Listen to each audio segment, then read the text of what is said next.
family serve your family. We are Sports 56, WHBQ Memphis, and W253DF Memphis, Flynn Broadcasting Stations. It's time for Sports Time on Sports 56 and 98.5 FM. The first hour of Sports Time is brought to you by Lexus of Memphis. Here are your hosts, Brett Stats Norsworthy and Bryant Dacus.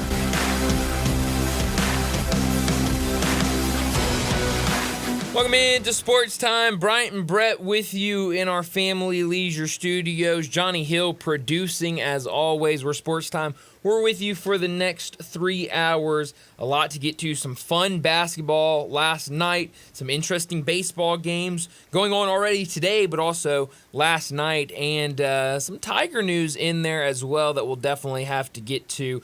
So a ton to get to over the next 3 hours. And we've got plenty of time to do it. But Brett, how are you this afternoon? Brian, I'm doing well. Good afternoon to you and Johnny and to everyone. And we start May. Here we go. We got a third of the year in the books. Crazy. And this middle third will be the countdown to the best time of year for me. Sure. The countdown to college football season. It's coming soon. But the Cardinals already went out there and posted that L today, haven't they? Oh man, yep. It just keeps on getting rough for the Cardinals. How rough is it, you ask? Is that my question to you? Do you have how rough it is? Okay, Brett, how rough is it? I do, Bryant. The Cardinals have scored one or less 6 times this year. 2 or less 10 times this year. That's through 31 games. Wow, that's not a recipe for success. No, not at all. Puts a lot of pressure on everything else to go real right. Day off tomorrow, and then 3 against the hapless White Sox. You know, we have 3 teams that are really in the running to join the 62 Mets as the most futile team ever. Well, how about that? We got to get it out of one of the 3, don't we? You'd think. I mean, it feels like odds are pretty good that one of those teams will be able to break it. But I don't want it for any of them. No, me neither. But, you know, we're certainly hovering around there, and it's getting pretty ugly. And, you know, we've seen 2 of those teams that are really struggling, Marlins and Rockies going at it right now. White Sox right there. They were up early in this game, and now it's tied. It's how a lot of their games have gone this year. They'll get up, they'll kind of look like they'll have some life, and then later in the game, that other team just finds a way to come back. Bullpen for the White Sox is not very good at all. So it really has been a struggle. Can't pitch Kopech every day. I think they may have found something with him. Sure. But Minnesota really good. Minnesota now winners of 9 in a row. If they pull this one out that's tied now, that'd make it 10 in a row for the Twinks. So of the 3 bad teams, 200 baseball for the 6-24 Southsiders. Wow. 226 baseball for Miami. 241 baseball for Colorado. Of those 3, which one, if one had to finish and be worse than the expansion 62 Mets managed by Casey Stengel, who lamented during the season, can anybody here play this game? And also that year they had the very colorful Jimmy Pearsall on their team that when he hit his 100th career home run, he circled the bases backwards. How about that? who would you want to see join them? Top them. I don't know if I want to see any of them I don't top either. them, but if I said who's likeliest, in my opinion, to top them, I think it's the Rockies. Just not a very good team. I think the White Sox, like I said, a lot of these games, they get ahead. It's just not being able to keep those leads. I think at some point they're going to go on a run. They're going to find something where they rattle off a handful of games with them getting up ahead. But I don't see that with the Rockies. I think Bud Black, I think we both had him as our first manager out. I think that's probably going to be the case. Any day. It feels like it, and so I think they're probably the likeliest team to do it. And their attendance has really dropped off at Coors Field. It could be them. Every time I've ever told that Jimmy Pearsall story since from the first time I've ever told it. Can you imagine doing that now? No. Wouldn't both bullpens empty? Yes. And a whole lot of the unwritten rules being broken. Before you can even get around first base. I mean, everybody's out there. They may throw at him as he's between shortstop and third. Yeah, and have the umpire throw more balls out for just everyone to just pick a ball up and everybody start throw a trying ball to peg at him. them. I mean, Yeah, like at the state fair. Yeah, that's right. So it'd be like playing dodgeball or something. Yeah. So and then we had speaking of throwing at guys and bullpens coming out. We had that last night in the Brewers and Rays game, and But we're currently throwing more punches than they threw. Sure. Well, I don't know. They were throwing not a lot of connections last night. But Some haymakers. There were some fists being thrown. Big difference, though, in really throwing hands, getting after it, and just kind of swinging at air. And that's kind of what they were doing last night. But and nobody in uniform, no team management, no fan has the stomach for a real Donnybrook. No, absolutely not. Absolutely not. No. I mean, you do not want something where you've got guys knocked out or all bloody, and nobody wants that. I mean, baseball doesn't want that image, and those players know it's millions of dollars if I wreck your shoulder. Oh, yeah. If I pick you up and drop you on your head like Lou Piniella did Bill Spaceman Lee and wrecked his shoulder for the rest of his career, nobody wants to do that. No, not at all. But something I do find interesting when it comes to Major League Baseball is whenever you see benches clearing, here come the bullpen guys. Especially, I noticed it last night, and last night was really when I connected it. Major League Baseball will usually post those videos on their official social media sites, and it's very weird to me because I don't think the NBA would post, if a couple guys got into it on the court. No. The NBA especially wouldn't post after that. Malice at the Palace. Exactly. NFL wouldn't post that. It's just very weird to me that Major League Baseball is benches clear in Milwaukee and post the video, because usually you would think that's something that they wouldn't want to That's post. a good take. I hadn't realized that. Yeah, it's weird to me. And I was talking about this with Zach earlier today, and I was like, is there another, what other sport? And he goes, hockey. I go, well, that's it's a fair point. You see no hockey fighting at Stanley Cup time. No, you don't. No, you don't. And I think a lot of that is just how physical the game, kind of like what we talk about in basketball. It gets a lot more physical when you get to Stanley Cup. Those guys are out there fighting for their lives. And a little bit of a truce of, sure. Let's not have this and just the chance of a broken jaw Right. Oh, yeah. putting out a good player. Absolutely. And so you're right. You don't see it as much. That's definitely more of a regular season thing. But, man, those Stanley Cup playoffs have been fun to watch so far. The NBA playoffs have been really fun to watch, and we had some good games last night. We talked about it. Last night's Knicks Sixers game was classic. Oh, one of the all-times. That one's going to go down into history. But we talked yesterday, 2 games with the opportunity to wrap it up, 2 teams with the opportunity to wrap it up. Neither one able to do it last night. And made for some really, really fun basketball. And it gives a little life, and nobody knows when you're going to have the Porzingis injury. Yeah. We know in the 7-game series, usually spanned over 2 weeks, just a lot can happen. Sure can, and we're seeing a lot of injuries here and there. I mean, look at the Bucks. Now they're down 2 of their superstars in Giannis and Dame, and are able to find a way to win it at home last night against the Pacers. But it's different for a lot of these teams, and so it's been fun. And last night you mentioned that 76ers and Knicks game, and I mean, what Tyrese Maxey is doing, what he did last night in that game, that game-tying shot at the logo on the road with 8 seconds left to drill that and send it into overtime. I mean, that is a staple play. That is a staple moment for him and for the 76ers. That game was unbelievable last night.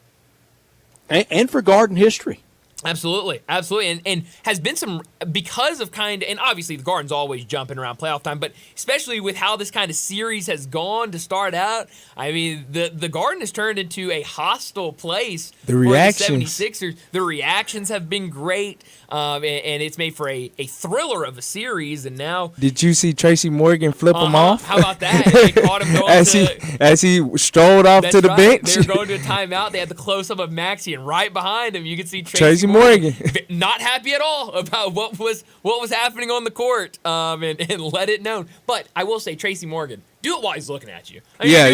He back. did while he was come on. behind. You got to do it while he's looking. So that was a fun game in overtime. 76ers 112-106 over the Knicks. And then the Bucks, to be able to stay alive at home without Dame and Giannis, I thought that was really, really impressive. Chris Middleton, Bobby Portis, both 29-point double-doubles. Who would have thought Bobby Portis would be the hero of the first round for the Bucks? He's an awesome player. I love Bobby Portis, and he was great last night.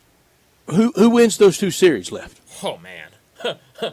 Who knows? I mean, this has been so fun. I'm worried about the Knicks. I have the Knicks. Yeah. Bryant, you have Philadelphia. Johnny, you picked the Knicks in that series. I have Indiana in the Bucks-Pacers series. Y'all both have the Bucks. It's just so hard for, kind of looking at the Bucks and Pacers. I think it's so hard still for the Bucks to come back down 3-2. Have to win 2 more games.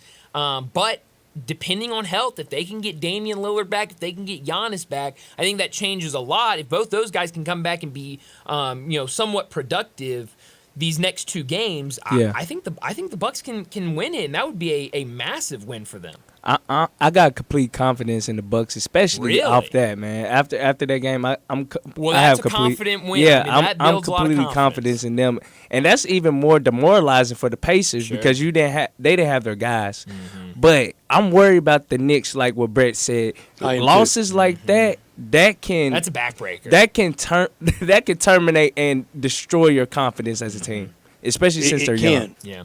It can, and it looked like, the Knicks were right there to wrap it up, to close out a game at Madison Square Garden, and then Tyrese Maxey happened. Crazy. In a blink of an eye. Up 6 with less than 30 seconds left in the game. That's hard to do. I mean, that's almost a guaranteed win. I know there's no guarantees out there, but that's as close to a guaranteed win as you're going to get. And to be able, 76ers come back from that one was really, really impressive last night. And then to go out and win by 6 points was even more impressive in overtime. And then that middle game I thought was also a lot of fun. Cavs and Magic. Cavs get the 1-point win, but really impressive game for both sides. Kind of the lonely, forgotten series, isn't it? Honestly, I hate that these games are on NBA TV because I feel like it's very easy to forget. You get locked into the national TNT game, and then you go, oh, wait, there's a game on NBA TV, and you kind of switch it over and find it. And so, but that game last night was fun. I mean, super close down the stretch. They were kind of going back and forth,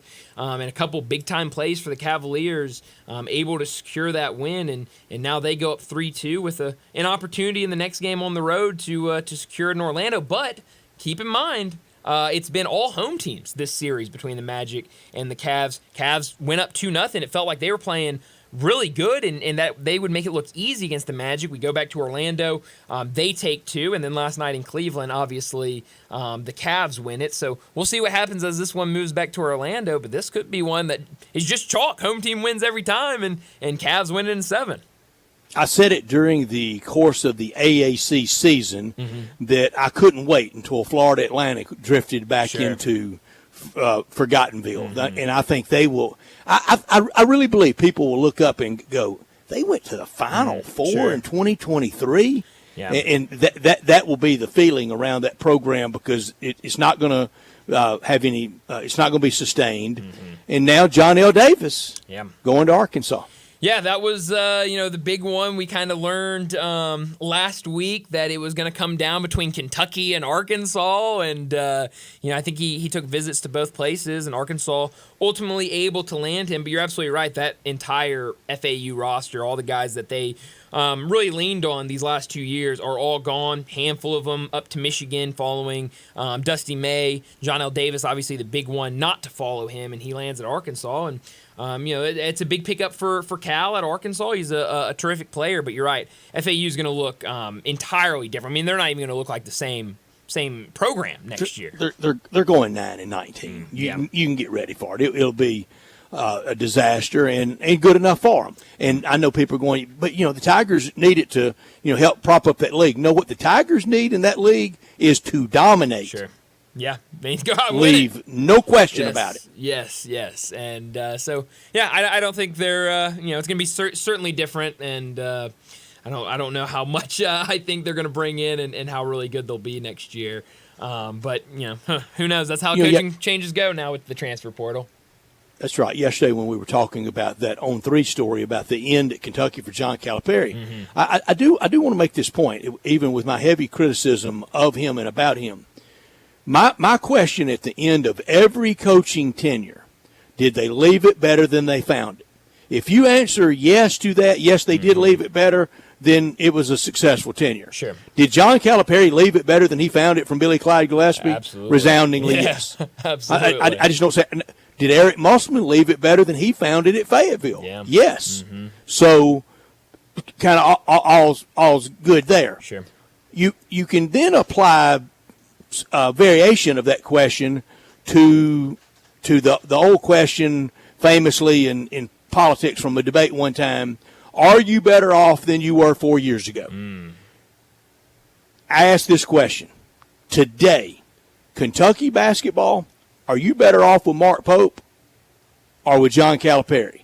Arkansas, are you better off with John Calipari, Eric Musselman?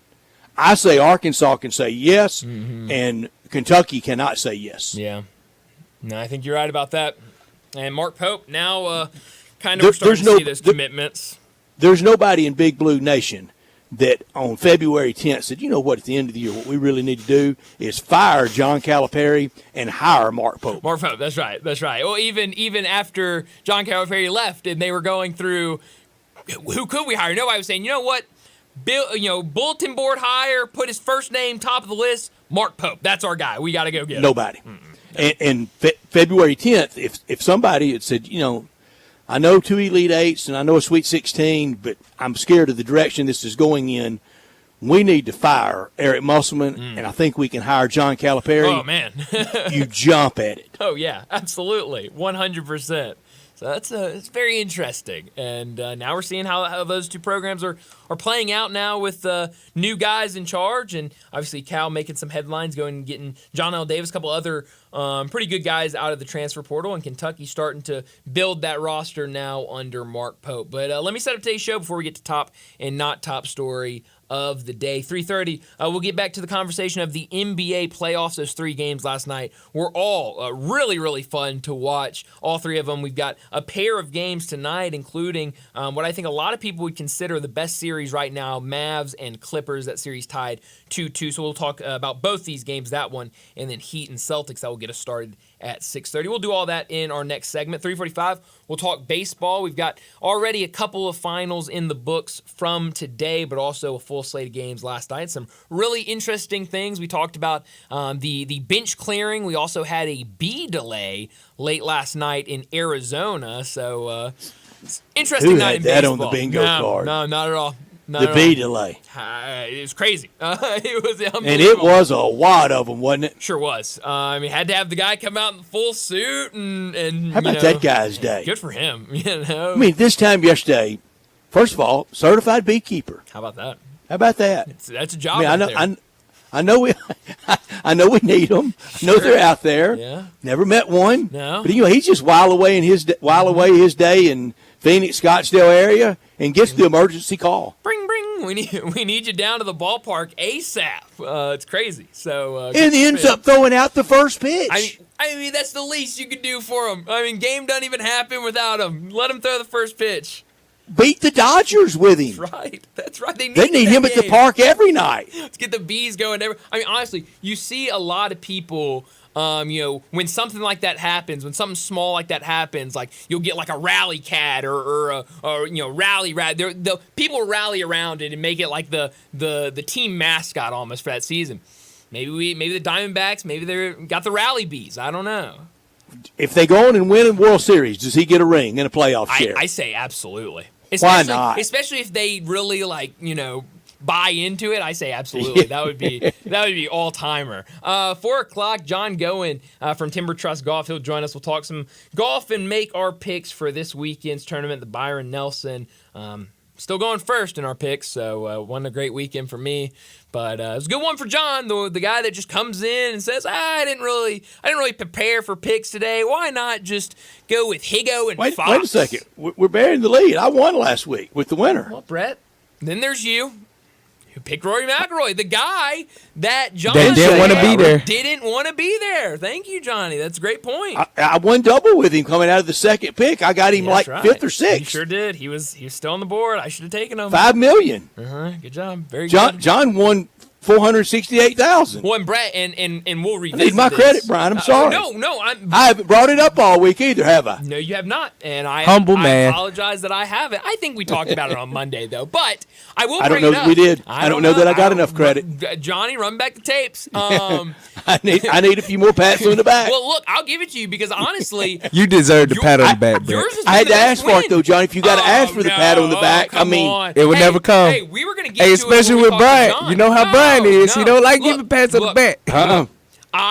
Here's the thing. I give you all the credit because I think you have the first legitimate winner of the season. Of course, there you go. You hear that? It was a secondary tour. You're the first guy that hadn't picked Scotty Scheffler to win it. So I mean, you proof you can have life in the golf picks without Scotty Scheffler. That's right. So you get a lot of credit. We'll talk a lot of golf at 4 o'clock. 4:30, we had some NFL news as we're getting closer and closer to the season and to some more news coming out with scheduling and all of that. 4:45, big number of the day. 5 o'clock, Rob Fisher will join us from the Grizzlies television, also Grind City Media, joining us to talk the NBA playoffs. Plenty to get to there. 5:30, we'll get to what's trending. And at 5:45, we'll wrap up today's show like we always do with Taco Bell Crunch Time. Let me remind you, we're in our Family Leisure studios where family and fun come together. Head out to Family Leisure for factory direct pricing on swimming pools, spas, and patio furniture. It's patio season. Come by Family Leisure and check out the new 2024 patio furniture sets. Pool season will be here before we know it, so buy now and get in line for your pool installation and get pre-season pricing. Save $1,000 to $5,000 on all spas and swim spas. Also, special pricing on all in-stock saunas, theater seating, pool tables, and outdoor kitchens, but only at Family Leisure, 2120 Whitten Road, just north of I-40. We are Sports Time with Bryant and Brett and produced by Johnny Hill, and we're with you until 6 o'clock. And I know a lot of Ole Miss fans might have looked at schedules printed way before the season started and see 6 o'clock first pitch. It's not. It's at 6:30 tonight. It got moved for TV, so we'll go to that pregame down in Pearl, Mississippi, the Governor's Cup, at 6 o'clock. You can text or call us at 901-360-8255. That's the Sissy's Log Cabin text and call line, and all our guests will appear on that same number, 901-360-8255 on the Sissy's Log Cabin guest line. This hour of our show brought to you every day by Lexus of Memphis at 2600 Ridgeway and online at lexusofmemphis.com. Great offers on all 2024 models and always special leasing options. Drive in luxury and confidence knowing that every new Lexus comes with complimentary first and second maintenance services. Call them at 901-334-9673, but stop by the one and only Lexus dealership in town at 2600 Ridgeway and put yourself in the driver's seat of the all-new 2024 flagship LS500, and you'll be driving in style. When you purchase a Lexus, you get top-of-the-line engineering and design, and they make for the luxury driving experience. Online at lexusofmemphis.com. Experience amazing at Lexus of Memphis. Top story of the day. Well, we've got a lot of Tiger basketball news to talk about, and we might come back to it and talk about it further at about 5:30 with what's trending. But I did want to bring it up with my top story today. It came out, a few people reporting it. I think Doc Holliday was the first I saw to report it. I think Leon Taylor was right after him. And then later in the night, when more and more information came out about it, you saw more people reporting it, doing stories on it. But Andre Turner will join Penny Hardaway's staff next year. It's not clear yet what kind of role he will be on, but it is clear that he will be a part of this staff. Jason Munns did a story about it last night, but also tweeted out this morning that per his sources that Andre Turner has begun to tell Lane College that he will be leaving. Obviously, he's been the head coach there for the last 3 years, that he'd be stepping down from his position as head coach at Lane to join Penny Hardaway's staff. So I know a lot of Memphis fans going to be excited that Andre Turner will be back a part of the program. Again, we don't know what role he'll be, but will certainly be on staff, and that is certainly fun to see. The other big Tiger news we got last night. Got to bring back the fist offense with the little general. Oh, I love it. I love it. Bring it back immediately, I say. But the other news we got yesterday, it was being reported that today, obviously, the final day in the transfer portal to enter your name. Now, we'll still see probably a few names trickle in tomorrow because today's the deadline to get get that information into your athletic department. And sometimes with timing, stuff like that, it takes a little long, and it might not be reported until tomorrow. But it was reported last night by various Memphis outlets that David Jones would not enter the transfer portal, which means that his decision would come down to either the pro route or the Tiger route. We've talked a lot about where our confidence is on him returning. I tell you this, him not putting his name in the transfer portal definitely shoots my confidence up that he will return next year, because you see it a lot. I think a lot of people were confident that David Jones would want to come back to Memphis, and I think I was confident that too. I think him and Penny Hardaway have a great relationship. I think he enjoyed playing here for this team, but you do see a lot of guys that when they test the NBA draft, they will also enter their name in the transfer portal just because they want to see all of their options. Now, that doesn't mean they're going to go to the NBA, go pro, or even transfer. They might end up right back at the school they played at the year before, but they want to have those options out there. And the fact that that David Jones is not putting his name in the transfer portal, I think is huge for the Tigers. Now we will see what happens. Obviously, if he goes and gets testing done, works out for teams, and they say, hey man, you're ready right now, we'll take you in the second round, and you're going to be a part of our franchise moving forward, then absolutely, I want him to take that opportunity if he thinks it's the best for him. But also, I do like the chances now of him returning and being a part of Penny Hardaway's program. Yeah, I'd much rather go into next year with him than without Absolutely. him. And we know he's a bucket getter. Mm-hmm. I want to play a little more defense next year. Absolutely. But you do it on that end like that. We can allow a little time off on the defensive end. My top story: the Knicks. They had the series in control late. Madison Square Garden on fire. Next round potentially versus the Pacers. Could dream of Eastern Conference Finals. That it would against the Pacers, that would conjure up memories of Reggie Miller versus Spike Lee. But then Tyrese Maxey happened, and miraculous comeback. 7 points and 28.9 in regulation, 46 points in 52 minutes for Tyrese Maxey. The Knicks had a chance to close out a playoff series at the Garden for the first time since going to the NBA Finals in 1999 and couldn't get it done. Not top story of the day. Well, my not top story of the day, it's right where you were talking about the NBA playoffs from last night. A ton of fun all night long. We started with that 76ers-Knicks game that was just crazy. I mean, Knicks had it. You could feel the energy at Madison Square Garden. They knew that they were advancing to the next round, but enter Tyrese Maxey, who went off. Unbelievable game for him. 46 points, 9 assists, 5 rebounds in nearly 52 minutes of action, including 22 points that he scored in the fourth quarter and in overtime. It was complete takeover mode. He took over, put the team on his back, and said, let's go and win this game. Also, Joel Embiid, despite missing shoot-around yesterday, he was awesome. Recorded his first postseason triple-double of his career. He was really, really good. And on the other side, the Knicks weren't bad. They shot nearly 50% from the field. They did struggle shooting the three ball, but it wasn't like they were playing bad. It was just the 76ers stepped up to the plate and took that game from them. We had the game after that between the Cavs and the Magic, a fun back and forth affair where it just came down to a couple of late plays that the Cavs cashed in on to win that one, and then the late night game. Just incredible that the Bucks, down 2 of their stars, Giannis and Dame, able to get a 115-92 win. 4 Pacers finished in double figures. Obi Toppin off the bench also finished in double figures, but all 5 of the Bucks starters, including 2 29-point double-doubles, led the way by Chris Middleton and Bobby Portis, lead to a win for the Bucks. Just a really fun night of basketball. My not top story, and it's really reflective of his NBA head coaching career and how I don't think he's really ever been fully supported or appreciated. In the forgotten game last night, J.B. Bickerstaff in Cleveland, now 1 away from eliminating Orlando. Yeah. They were favored in the series. They should win the series. And facing probably Boston in the next round. We can assume that. If they blow a 3-2 lead, he's out in Cleveland. If they get swept by Boston or maybe even 4-1, he's probably out in Cleveland. Yep. He's taken some hopeless jobs, done a good job with them, and it's never been fully supported or appreciated. No. It hasn't. He's done a good job, and even we had the stories earlier this year of people in the front office wanted him out, and it's been crazy. I think he's done a great job with the Cavs. About one of the nicest people ever to deal with. Absolutely. It really is crazy. But that'll do it for top and not top story of the day. Let's go ahead and get to our first break, and when we come back, we'll talk more about the NBA playoffs. That's next on Sports Time. We are real sports talk.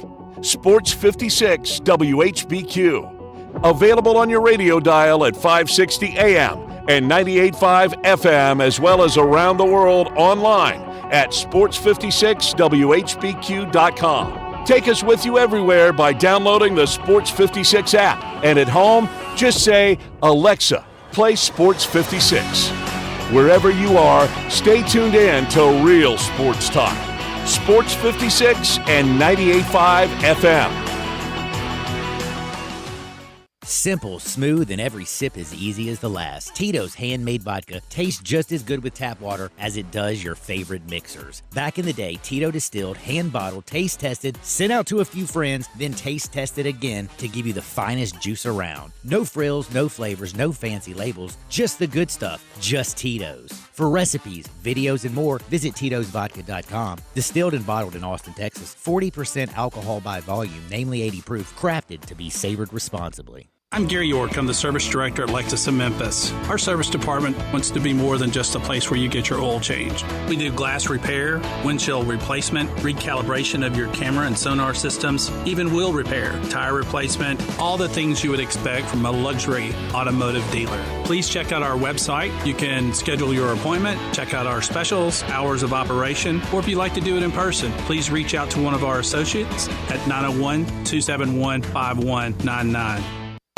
Brian Elder's Roofing Solutions. It's silly season in the life of your roof. I'm Brian Elder, 867-0303. The weather can be unpredictable, and I'm ready to get more life out of your roof with our award-winning Owens Corning repair team. We're the repair guys the other repair guys call when they can't find the problem. Leaks become black mold when ignored. That's why when you call me, I start my inspection in the attic. Is it time for a beautiful new roof? 867-0303. I'll measure your roof from outer space and get you an estimate right over the phone. The best warranty in the business, including a warranty against ice dams. The only roofer in Memphis to offer a warranty against water intrusion due to snow buildup. Ask about military and first responder discounts. 901-867-0303 or BrianElderRoofing.com. Call 867-0303. Brian Elder's Roofing Solutions. Tyler from Wendy's here. The best part of Wendy's new Cinnabon Pull-Apart is every part. Unlike mornings, which have no good parts. Until now. Because with Wendy's new breakfast Cinnabon Pull-Apart, mornings finally don't completely suck. And now that mornings have warm cinnamon sugar rolled dough and ooey gooey frosting, are they the best part of every day? Probably not, but you get the idea. Get to Wendy's today and get the best part in every bite with the new Cinnabon Pull-Apart. At participating U.S. Wendy's, Cinnabon is a registered trademark of Cinnabon Franchisor SPV, LLC. It's time to have a good time at Mugshots Grill & Bar in Olive Branch and Collierville. Come by for half-price happy hour 2 to 6 Monday through Friday with domestic drafts and $3 snacks. Then try one of Mugshots' 19 specialty burgers, including the Mugshot Burger. Finish it in 12 minutes and it's free. Plus, you get a free shirt. Mugshots in Olive Branch, 6400 Goodman Road, and Mugshots in Collierville, 656 West Poplar. So cheers to great food, good drinks, and fun company at Mugshots Grill & Bar, where you're always having a good time. You or someone you know or care about has dealt with a difficult divorce. When facing divorce, you need the attorneys at Rice Law.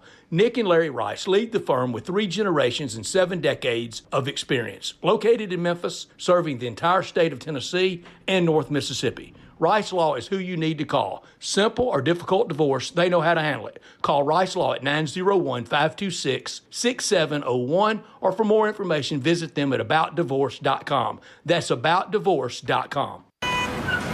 Sports 56 traffic. Good afternoon. We're looking at slow traffic already waiting for you over here on 240 eastbound. Working your way up towards Poplar this afternoon. Normally it's not this slow, but again, it's already heavy, so be aware of that. On 240 east approaching Poplar as traffic increases in the last 15-20 minutes south of Memphis. On 55, at least it's moving down through South Haven all the way into DeSoto County. Weimer's Jewelry, 7525 Highway 64 is your Mother's Day headquarters. Go by and see them shop local this Mother's Day at Weimer's Jewelry. I'm Commander Chuck with your on-time traffic. Now back to Sports Time on Sports 56 and 98.5 FM. This hour is brought to you by Lexus of Memphis. Here are your hosts, Brett Stats Norsworthy and Bryant Dacus.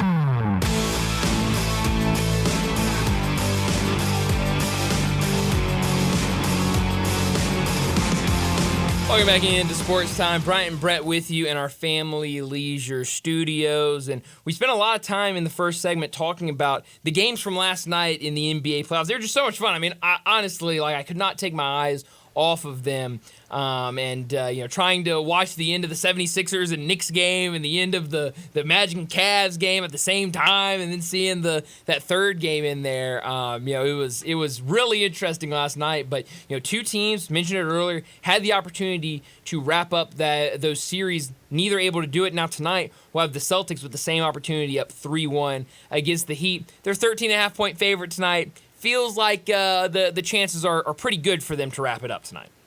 Yeah, it feels real good for Boston, and point spread was 14.5 earlier today. It's now 13.5.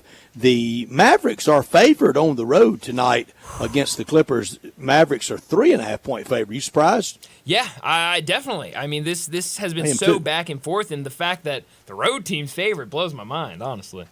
But last night, it was classic Madison Square Garden. Sure. We joke about the kind of the New York media and their infatuation of the Knicks are back, the Knicks are making a run. Right. And the Knicks, this is 51 years since they last won a title. 1973, the last time the Knickerbockers won it all, won it in 70-73 under Red Holtzman, and got to the finals famously as an 8 seed in 99. But not a lot in there. The Patrick Ewing years were good, but all those teams in the East with had the Bad Boys Pistons, and then you had Michael Jordan and the Bulls. You had Celtics in there. It was hard to crack through for them. And last night they were right there having it. And Jalen Brunson almost feels like he's out of central casting to be a star at the Garden, doesn't he? He does, and he's unbelievable. I mean, obviously he kind of gets overshadowed last night because of Tyrese Maxey, the finish, and what he did. Brunson was unbelievable last night, and he's been unbelievable all season. Shaking and baking. He had some big turnovers late.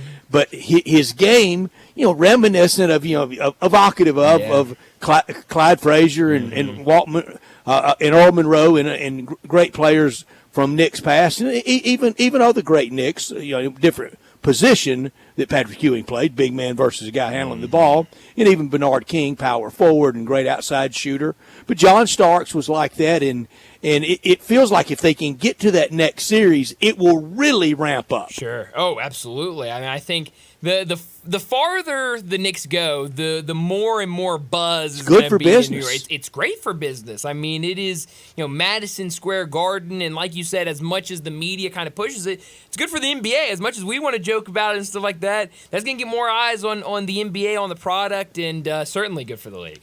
We heard Rob talk about. I asked Rob either last week or 2 weeks ago about favorite building to go to out of those East buildings you just go to once a year, and he said easily Madison Square Garden. It was last week, and I've been to the Garden a couple of times, and you're sitting there, and I know it's been remodeled a million times, and this is the fourth or fifth different location for Madison Square Garden. This is the longest at one spot. Been there since 1968. And I think that's the oldest NBA building anybody plays in. But, just billions have been spent on it in remodels through the years, and of Penn Station through the years in that area around it.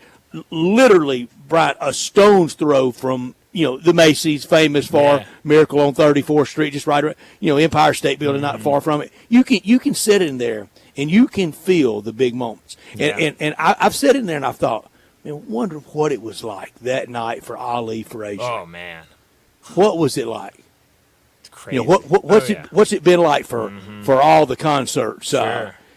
What was it like to be there when the Stones recorded Get Your Ya-Ya's Out Live? What would it be like? They may go back and record there. Could definitely making a comeback. That could almost be the high hard one. Yeah. What's more painful to watch? Tiger Woods at Augusta or Mick Jagger on stage Sunday night in Houston? Oh, no. Great question. I was scared the hip was going to go the other direction. Well, yes, that is definitely something you got to keep in mind. And Tiger Woods dropping his new clothing line today. How about that? So I saw him on the Today Show this morning. Yeah, sure was. He was on the Tonight With Show, I think, Carson last Daly. night. Yeah, so he's been making the his rounds in the Big How Apple. about that? Trying to push his product. He's a businessman now, Brett.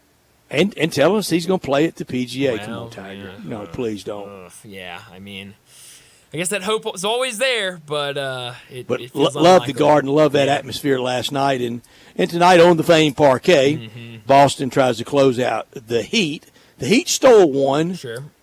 Might end up being good for Boston. I don't know. Yeah, I mean, certainly, and we'll see what they look like tonight. Obviously, with Kristaps Porzingis and his injury, with him out of the fold, I still think, they get the win and wrap this up, and I'm sure they want to wrap this up and try to get a little bit of extra time for Porzingis. But like you mentioned, I'm far more interested tonight in this Mavericks-Clippers game. You mentioned pressure on Clippers. A 3.5-point favorite tonight on the road. That's a shot. That's bulletin board material, Brett. It is.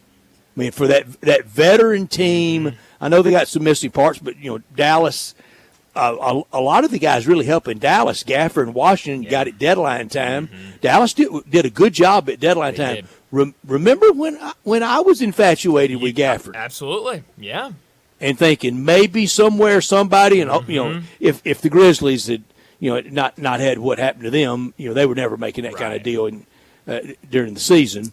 And I don't think he would have wanted that. He wanted to go somewhere he could play in the playoffs. And he's found it and is playing his role extremely well right now with Dallas. And so it's going to be interesting tonight. You've asked the past couple of games of who's that other guy that steps up tonight for the Mavericks, and that's going to be interesting here tonight. You know what you're going to get from Luka. You know what you're going to get from Kyrie. But if you want to take down that beast of the Clippers, you've got to have more than just those two guys stepping up, and so that's kind of going to be the game inside of the game tonight.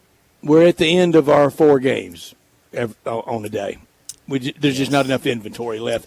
No. Timberwolves and Nuggets, they don't get started until Saturday. Crazy. And that's the series that everybody now is so excited about with the Nuggets and trying to go back-to-back. And what the Timberwolves showed in that first series, extremely impressive.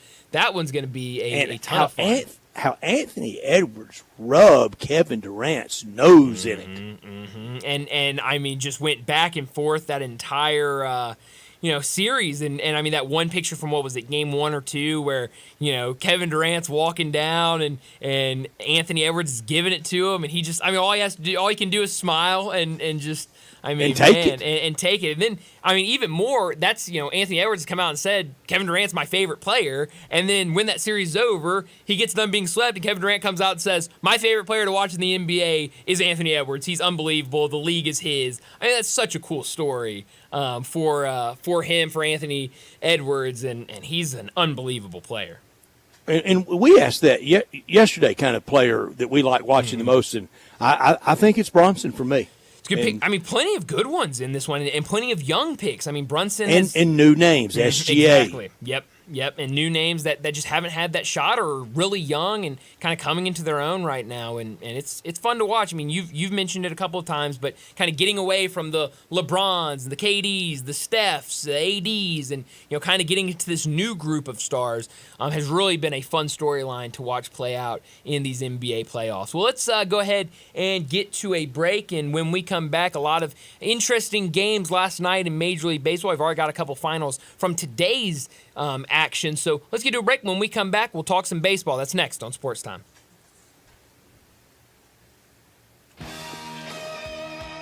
Add a little fun to your lunch break. Join Johnny Radio for Sports 56 Happy Hour from 11 to 1 every weekday on Sports 56 and 98.5 FM.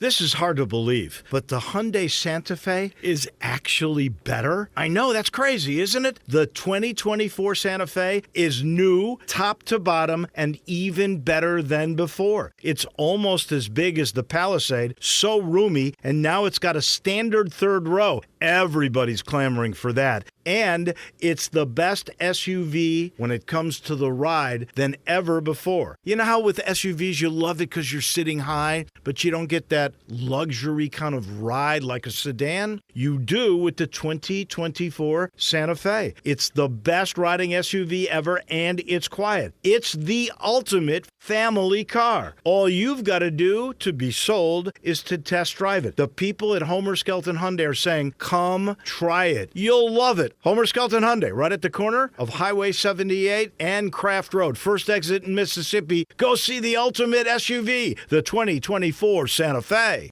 Like many of you, you might think identity theft will never happen to you, but consider this. There's a new identity theft victim every 3 seconds in the U.S. That's over 15 million people by the end of this year, equal to the populations of New York, L.A., and Chicago combined. Even worse, identity theft victims often don't even know they're victims. That's why LifeLock Identity Theft Protection alerts you to identity threats, even the ones that don't show up on a credit report, like data breaches, fraudulent bank transactions, loan and credit card applications, and crimes committed in your name. If your identity is stolen, your own dedicated LifeLock U.S.-based restoration specialist works to fix it. LifeLock protects you in ways you simply can't on your own. Join now, save up to 25% on your first year at LifeLock.com, promo code HERD, promo code HERD. Save up to 25% at LifeLock.com. Identity theft protection starts here. Challenging, purposeful, rewarding. I was the only female in my class, so I call them my brothers to this day because they supported me, they helped me. Like, I couldn't do pull-ups. I went to the gym, we worked out together, so it was fun. We have the unique opportunity as deputies of interacting with people at some of the worst and sometimes most transitional or pivotal moments of their lives. Come join our team, become a patrol deputy with the Shelby County Sheriff's Office. Angie's List is now Angie, and we've heard a lot of theories about why. I thought it was an eco move. Fewer words, less paper. No, it was so you could say it faster. No, it's to be more iconic. Must be a tech thing. But those aren't quite right. It's because now you can compare upfront prices, book a service instantly, and even get your project handled from start to finish. Sounds easy. It is, and it makes us so much more than just a list. Get started at Angie.com. That's ANGI, or download the app today. Take your basketball shooting and passing skills to new levels at Shoot 360 Memphis. Shoot 360 is a revolutionary basketball training facility that combines cutting-edge science and technology and provides instant objective feedback with actual hands-on, one-on-one expert coaching that will help make you the best basketball player on any court. Shoot 360 is utilized by a diverse range of basketball players from NBA to college, high school to aspiring young talents. All skill levels use the Shoot 360 basketball program to learn proper shooting techniques, improve their fundamentals, and gain a competitive edge. Shoot 360 Memphis will be moving soon to a bigger and more convenient location in Cordova. So sign up with them now before the big move June 1st. Shoot 360 Memphis. Call them today at 901-316-5500. That's 901-316-5500. Or visit them at 85 Market Center Drive in Collierville. The future of basketball training is here. Shoot 360 Memphis.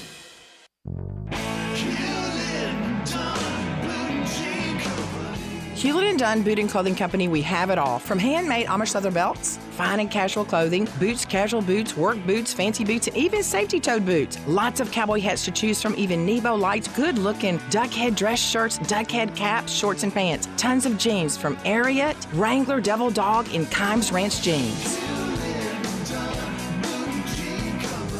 At Hewlett & Dunn, we have a great selection of Old South t-shirts and caps, fine clothing from dress to casual to Sunday best. Enjoy choosing from UFO's orthopedic-approved shoes. Hewlett & Dunn Boot and Clothing Company. Boots of every size, every color, every skin. Great quality Western, work, and safety toe boots. Hewlett & Dunn Boots and Clothing Company. 111 North Center Street, Collierville. Hewlett & Dunn.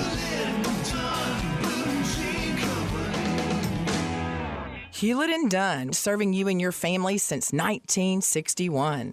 Now back to Sports Time on Sports 56 and 98.5 FM. This hour is brought to you by Lexus of Memphis. Here are your hosts, Brett Stats Norsworthy and Bryant Dacus.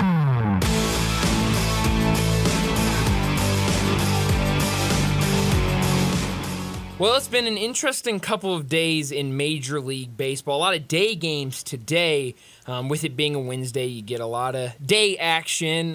The Cardinals already done for the day. 4-1 losers in Detroit against the Tigers. They lost the second of their doubleheader last night against the Tigers, so a series loss. Back to last place. Back to last place. It's been a rough week, a rough start to the week. After last week, we came in Monday talking about last week could have been the best week since 2022 or been a while. To really rough start to the week for the Cardinals against Detroit. That's when you know you're bad. You're in last place. You're a couple under 500. And you don't feel that bad about it. That's right. So that's how it's going right now. And hey, you know what? That's okay. That's okay, and it's not really, but whatever. We've got a couple other games going on right now, but we do have one other final. Brewers all over the Rays, 7-1, and after last night's just crazy, bench clearing, and kind of was the headline of the night outside What started of the brawl or the bench clearing? There was no brawl to it. Yeah, they were just jawing, it looked like, and then baseball. I don't know what exactly it was. It was a soft grounder to the first baseman. Written or unwritten rule broken? I'm gonna say unwritten. Just a pure guess, because there definitely wasn't anything that you saw. Unwritten rule book thicker than the written rule book? Certainly, by a wide margin. Not even close. So it was weird because it was just a soft ground ball to first baseman. He flips it up to Uribe. Uribe steps on the bag. They start chirping at each other. And then Uribe just throws a punch at him. And they kind of go back and forth. Bench is clear. They get it under wraps pretty quick. But we do have suspensions from that game. Abner Uribe, 6-game suspension. Freddie Peralta, 5-game suspension. Manager That's Pat serious. Murphy, that's serious stuff. Manager Pat Murphy, a 2-game suspension. Well, he was running hot all night. He was, and was certainly running hot during that. Now, both Uribe and Peralta are trying to, get those lessened if they can, but I don't know if they will. And then for the Rays, Jose Siri, who was the other party in the bench clearing, he was the batter while it was happening. Jose Siri gets a 3-game suspension, so certainly not half of Uribe. One of the best baseball brawls ever, and I can't remember who they were playing, but the Texas Rangers, they had a kind of a hot-headed player, Lenny Randall, and they had been going at it for a couple of games against the other team, and during this game, and he drags a bunt perfectly down kind of the first baseline that the pitcher has to field. Yeah. And when the pitcher goes to field it, he just ties into him. We didn't even try to get to first. And he totally baited him. It was great. That's great. Coming world record speed from the bullpen because it was real brawl. Oh, man. Oh, goodness. Wow. Yeah. I think a lot of times I just think those bullpen guys get so tired, stuck in the bullpen. It's just cramped space. And so they just let's get a stretch in. Let's jog out there. By the time they're out there, by the time they get to what's actually going on, it's all done and they're just standing around. Tonight in baseball, good stuff with Yankees and Orioles. Yeah, no, and that's been a really fun series to watch, and tonight should be a good one as well. Burns has been really good. Gill's been good for the Yankees as well, so that should be a fun game. You mentioned it during a break, but this Braves and Mariners series has been really good those first 2 games. Braves on top. Two great games. Really good games. And those games will sell a lot of tickets this year for Seattle. Yeah, no, absolutely. But Braves all over the Mariners right now, 5-0. They hung 4 on them in the 4th inning. It felt like the Braves, after losing and kind of how those games played these last 2 nights, it felt like the Braves were going to come out and win this one today. I mentioned it earlier, White Sox were on top of the Twins. When we were talking about it, it was tied. Now 10-5 lead for the Twins over the White Sox. So it just continues to get worse. And don't look now, but we've been talking about the matchup of 7-win teams with Rockies and Marlins, but don't look now, a matchup between 14-win teams Pirates 14-17 going up against the Athletics 14-17. Right now, A's on top through 5 innings, 3-0. How about the A's? They've been playing good baseball. And we haven't heard from our Pirate friend after they got back down there to last place for a little while. No, I love our Pirate friend. Check in with us. Yeah, check in. Let us know how you're doing. I'm sure. And the story, Paul Skeens. The story today that it's now all balled up at the Kansas State Legislature. Mm-hmm. They're not going to get the money for the Chiefs or the Royals to go into the Kansas suburbs. Mm-hmm. And the Royals owner has said, we're not going to be here one day past 2030 at Kauffman Field. Yeah, so, I mean, that's going to be a really interesting kind of Kauffman situation to watch and see how that plays out because, and call bluff, but I don't know. Kansas, call bluff. Yeah. Where are you going? Because by 2030, either expansion or someone's going to land in La La Land, not Nashville, aren't they? Oh, you got to think. I mean, it feels like every time there's even the idea of expansion or the idea of relocation, Nashville's number one. So you got to think that that's coming in the near future. What are even some other places that would be? What are some other places that get thrown out there? It's not Charlotte. No, Charlotte's because they're having trouble getting their football stadium deal done. Yeah, I think you see not Orlando, not Jacksonville. No, it's not. You know, the first place you got to look is what has other Big Four sports in it. Yeah, that doesn't have baseball. That's the likelihood.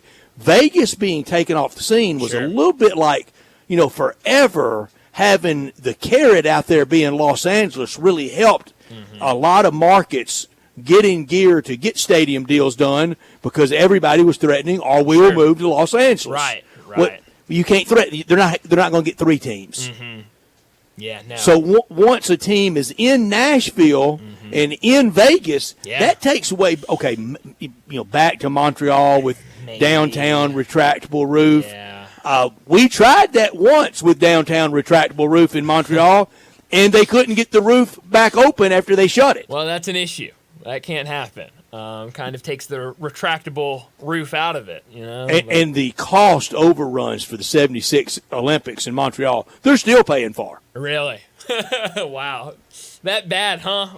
Yeah, I just don't see. I've pulled up a list of Major League Baseball, New Orleans. No way. Yeah, that's I pulled up San Antonio. No, that's number one. I pulled up a story from ESPN of kind of the potential landing spots for MLB expansion, and San Antonio, Austin was the first one. I just don't see that working. Wait a second. San Antonio, Austin. Well, San Antonio or Austin. Okay, because I was going to say, that's not like Memphis, West Memphis. No. It's just, I think it just, instead of having one for San Antonio, one for Austin, they just put it together, and the explanation is Portland, is that on the list? Portland's on here. Yeah, I'll run through the list real quick. Austin, San Antonio. So Austin, San Antonio, Charlotte. Well, I don't see that. Mexico City. No, thank you. Montreal. Nashville, Orlando, that's been kind of a popular one lately. Portland is on here. Indianapolis? I don't see Indianapolis on here. Raleigh, Northern North Carolina. San Jose, California.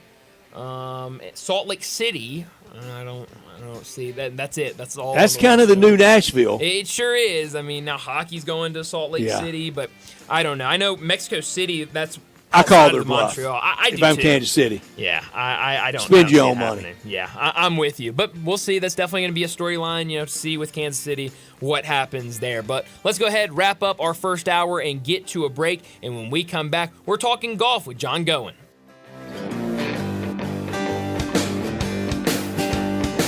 Looking for sports in all the wrong places? Try the Owner's Box Sports Bar and Grill in Lakeland Town Square. Fun, friendly, exciting, and comfortable with wall-to-wall TVs for all your favorite games, 24 taps for all your favorite beers, including NA and local craft beers, and an in-front-of-the-wall full bar for all your other favorite beverages, including a full wine list. Add in an upscale menu, patio seating, daily specials, and events, and you found all your sports in the one right place. The Owner's Box Sports Bar and Grill in Lakeland Town Square, Highway 70.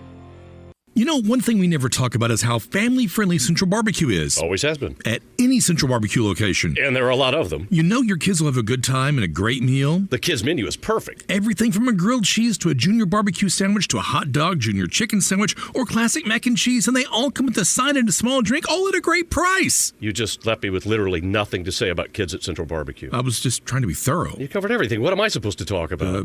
The parking? You just stole the whole commercial. When it's time for a brake job, go with a solution that delivers one of the smoothest and most quiet rides on the road. Napa Silent Guard brakes. Made with fiber-reinforced shims that eliminate noise for the life of the pad. Rubber-coated hardware for a better fit on 99.5% of vehicles. And quality design that meets and exceeds OE performance. Napa Silent Guard brakes deliver the stopping power and performance drivers demand in their vehicles. Available now at Napa locations nationwide. For over 8 decades, America's farmers have counted on the Little Red Tractor from Case IH, the Farmall, to help them make short work of their demanding chores. Well, Mid-South Ag can show you they aren't just for farms anymore. With horsepower ranging from 30 to 105, plus an army of attachments, they can tackle every chore on your to-do list, from hauling and mowing to loading and towing and then some. Stop by Mid-South Ag Equipment or call 662-890-3141 to find a Case IH Farmall that's right for you.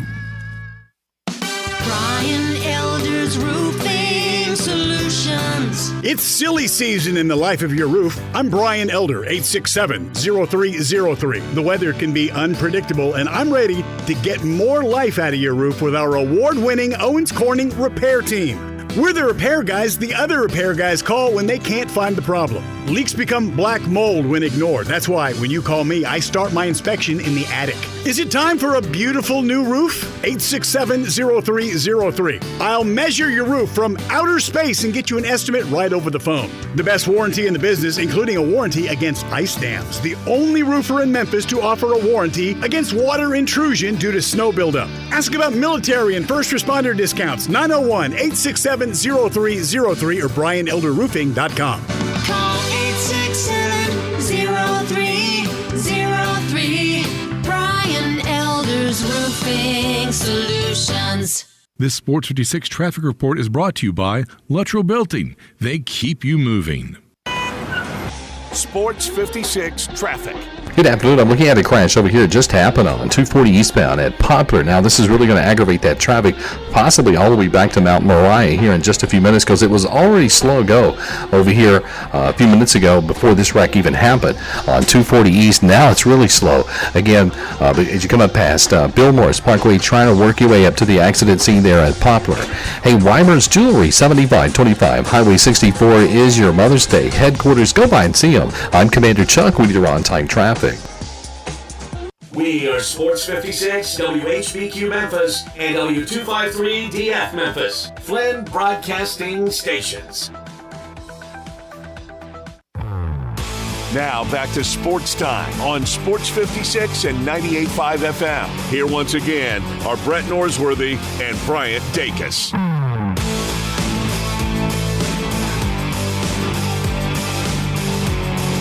Welcome back into Sports Time. Bryant and Brett with you in our Family Leisure Studios, and joining us like he does every single Wednesday throughout the golf season, John Goen from Timber Trust Golf joins us on our Sissy's Log Cabin guest line. John, thanks so much for joining us. Nice weather out today. How are things down at Timber Trust?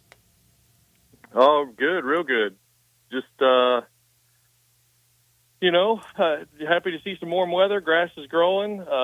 We got all of our units and everything sharpened yesterday, so we were out catching up on some mowing and everything. It got fairway heights down to about a half inch. Got our tee heights down to a half an inch as far as mowing goes. Everything's cleaning up really nice. Kind of exciting to see all of that. Just golf course really kind of taking shape right now, and then obviously getting ready for whatever the weather is going to bring to us next week, or tomorrow night. Just no real complaints. Getting ready for, we're hosting middle school championship tomorrow for the kids, and then we got a SNEDS event this weekend for the kids as well. So, junior golf is obviously very near and dear to us. We need to make sure that we're growing golf's future, and we're happy to be able to have everybody down and really kind of experience how the golf course is, finally kind of getting going and coming out of the winter, and just excited for realistically what the start of the season feels like right now. John, among people that come down and play at your course, who do you think their current favorite player in golf is, whether it's on PGA Tour or LIV or ceremonial player? Who's the favorite golfer out there, do you think, right now? Well, that's a really good question, and I think it's a little difficult. I guess you'd still tend to think that Justin Thomas is one of the popular ones. Jordan Spieth is popular as well. Just because of their history, and of course too, I think everybody's kind of rooting for Justin to return to form. Although you still don't, necessarily see them, you've got, I'm sure you've got, some of the LIV guys, at the end of the day. I mean, Brooks and John Rahm and others DeChambeau. that are, DeChambeau. I think, those guys are all still, popular within everybody's eyes. So, draws eyeballs to TV, and they're going to sit there and watch. So, yeah, I think you've got that group. I mean, great to see a guy like Will Zalatoris back and playing well. I mean, if you think about before his back injury, I mean, he was definitely one of the up-and-coming guys, and for him to return to a bit of form this quickly is encouraging. He's kind of one of those that kind of came out of nowhere a few years ago and, is working his way back through the injury, obviously. So, I think that's where you kind of look at, and then, everybody tends to love a guy like Kevin Na that can make a 19 on a hole and, cuss out a Twitter account or whatever, be unhappy with a lie over in Australia. So, he's another fan favorite because clearly he can also do that in San Antonio trying to chop a tree down. So, yeah, there's a lot of guys like that. That tree always wins, though, John. Good. That tree always wins. I asked that question because I was watching – I got home from the Redbirds game in time Sunday afternoon to watch the end of New Orleans, and it was palpable. You could feel those people, and that tournament director – please win, Rory. Please win and come back next year, because the team that was close to winning, they don't sell 3 tickets, and Rory McIlroy and Shane Lowry would. We're down to that at a lot of week in, week out tour stops. It's hard to believe this field this week for Byron Nelson's tournament, and that it's almost been demoted down to first weekend in May. Yeah, it's interesting, and the funny part is too is we've talked about this with Palmer's event, and it's had a bit of a resurgence, but there for a couple of years, I mean, the Arnold Palmer Invitational was nothing that you really got excited about turning the TV on about. So, but there's a history of this. I mean, there's a history of this over the years. I mean, for the longest time, it was the Bing Crosby out at Pebble Beach. And then you had the Bob Hope, and people would go play in the Bob Hope because it was Bob Hope. You had Byron Nelson because it was Byron Nelson. You had Palmer because it was Palmer. I mean, I think we've had the same questions about, when ultimately Jack were to pass away. What happens to the memorial?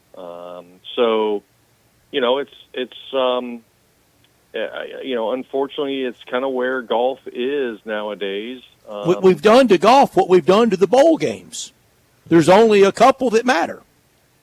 Well, so that to me, that always brings in the question of, do we really need this many events?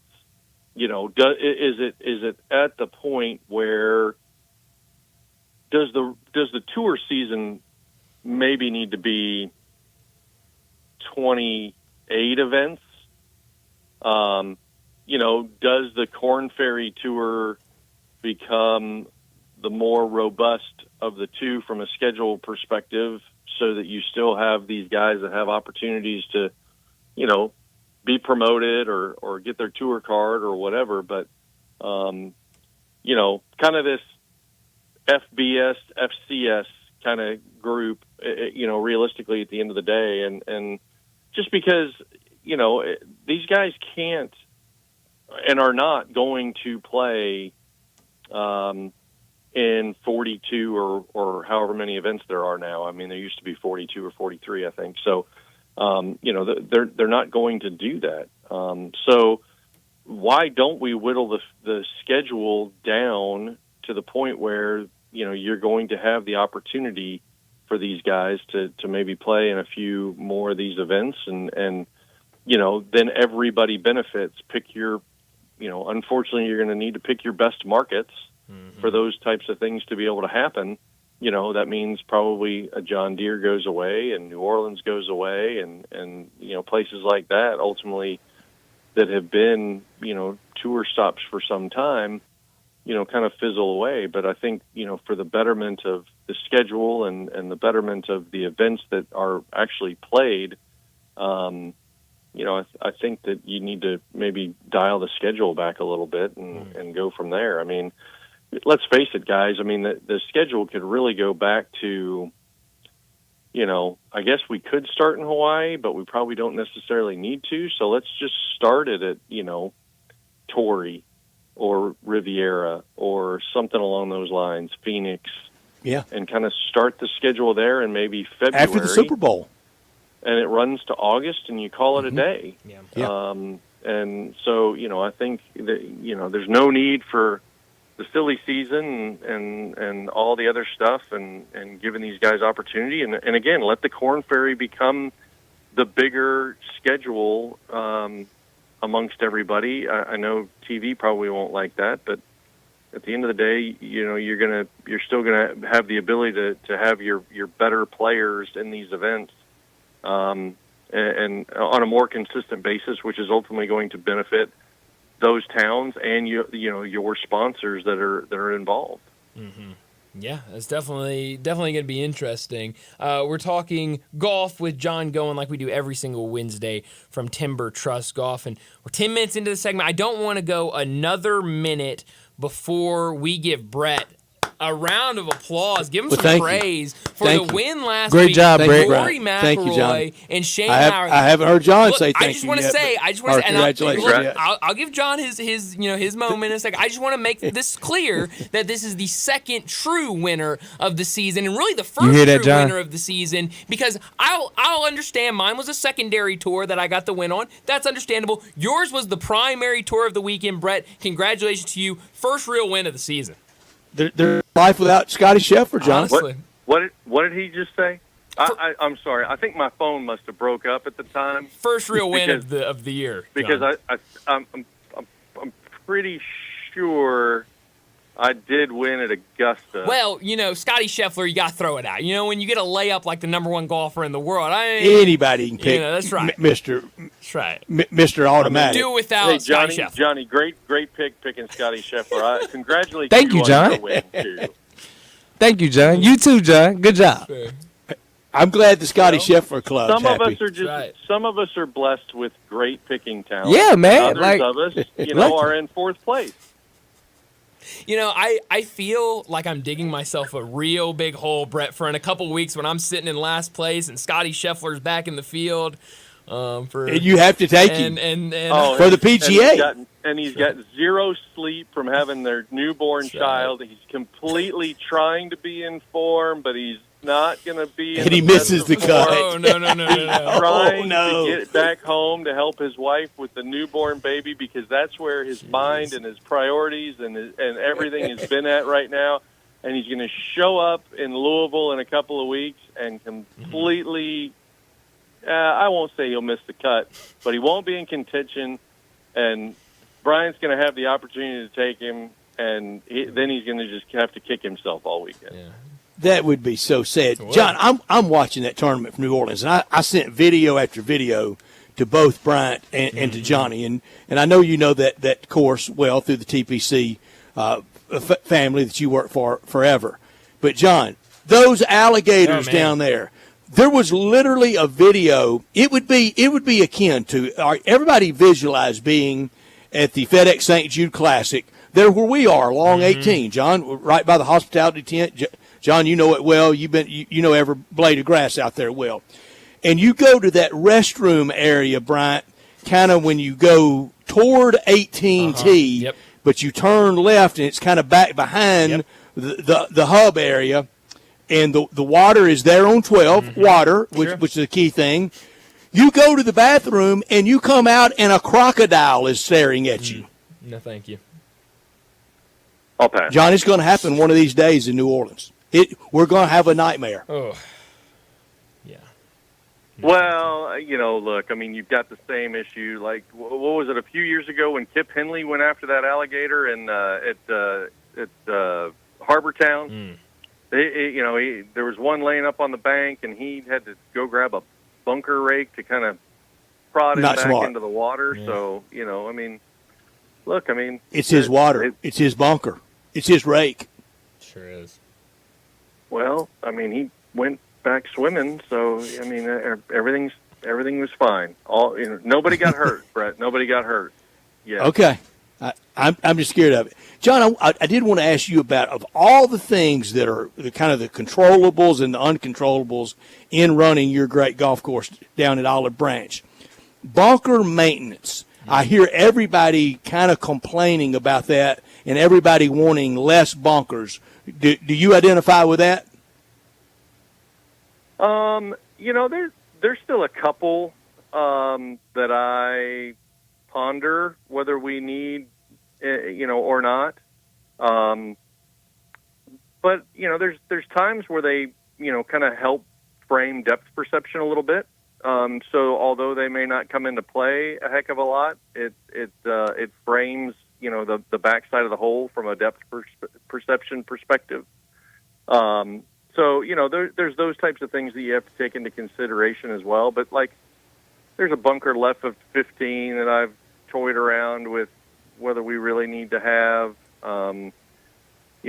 Could we do something to minimize the bunker a little bit behind number 2? It definitely doesn't need to be probably as big as it is. I know that the previous owners took a few bunkers out, filled them in on 4 and 5, to my recollection. So, I think it's definitely something you always contemplate and ponder. But I do also think that at the end of the day, they're there for a bit of a reason, on a few different fronts. So, it's always a great debate as to and maintenance is definitely challenging at times with them. But I think we do a heck of a job maintaining the ones we've got. We've got 23 or 24 bunkers total. So it's not as if we've got a heck of a lot. We're not Southwind or some of these others that have hundreds of bunkers that you're having to maintain with the straights. So it simplifies things a little bit. We can basically rake our bunkers in an hour or so, and so it doesn't take a lot of time out of our schedule to be able to maintain those. The edging everything else is a little challenging. So let's stay in the bunker as far as playing, because if we're not scared of alligators, we have no alligators on our courses, but we as weekend players, we're as scared to be in the bunker as we would be walking up on that alligator. With lessons from you, John, down at Timber Trust, can you take a really bad bunker player and make he or she much better to being a good player? Is that an easy fix? It's a little bit different swing. Club works itself a little bit, vertically quicker and things along those lines. So, people are always wanting to try to help the ball in the air out of a bunker. You don't really need to do that, similar to full swing. So there's some similarities. I mean, between bunker full swing, I mean, we're definitely trying to hit a little bit more down into bunkers to allow the sand to kind of push it out, the explosion shot to kind of happen. So, and there's some learning behind that, but at the end of the day, I think we definitely can kind of try to help folks simplify the process a little bit. And I think, being able to think about, hitting a little bit more behind the ball, opening club face up a little bit more, really kind of utilizing the bounce of the club to kind of help yourself. Yeah. I mean, so and not have to feel like you got to swing extremely hard to be able to get it out. I think you always see a lot of folks that maybe mess too much with ball position, or they're trying to swing so hard because they either feel like that there's a lot of sand in bunkers, or there's I know too, in wetter sand, people always want to swing a little bit harder. Well, that sand's compact, so it's not going to create as much of an explosion, so we don't need to swing quite as hard because that ball is going to come out faster in wetter, sandy condition. And John, for the player, let's say that's starting this year, right now, shooting 84, 85, what's the and none of it's easy, but what's the simplest way for them to get from 84 to 85 to breaking 80 consistently by Labor Day? Well, I mean, unfortunately, I think it's probably the simplest answer, and that is it's probably chipping and putting. It's a lot of short game because at the end of the day, we're going to miss greens, and we need to really rely on our short game to be able to help save those strokes. So many times, the old adage, I mean, at most you're going to hit 14 drivers in a round of golf, yet we want to sit there and beat drivers on a range all Dang right, day fun. long. So, we're spending the most amount of time in our practice session working with a club that we're going to hit at most 14 times during the course of a round. And so,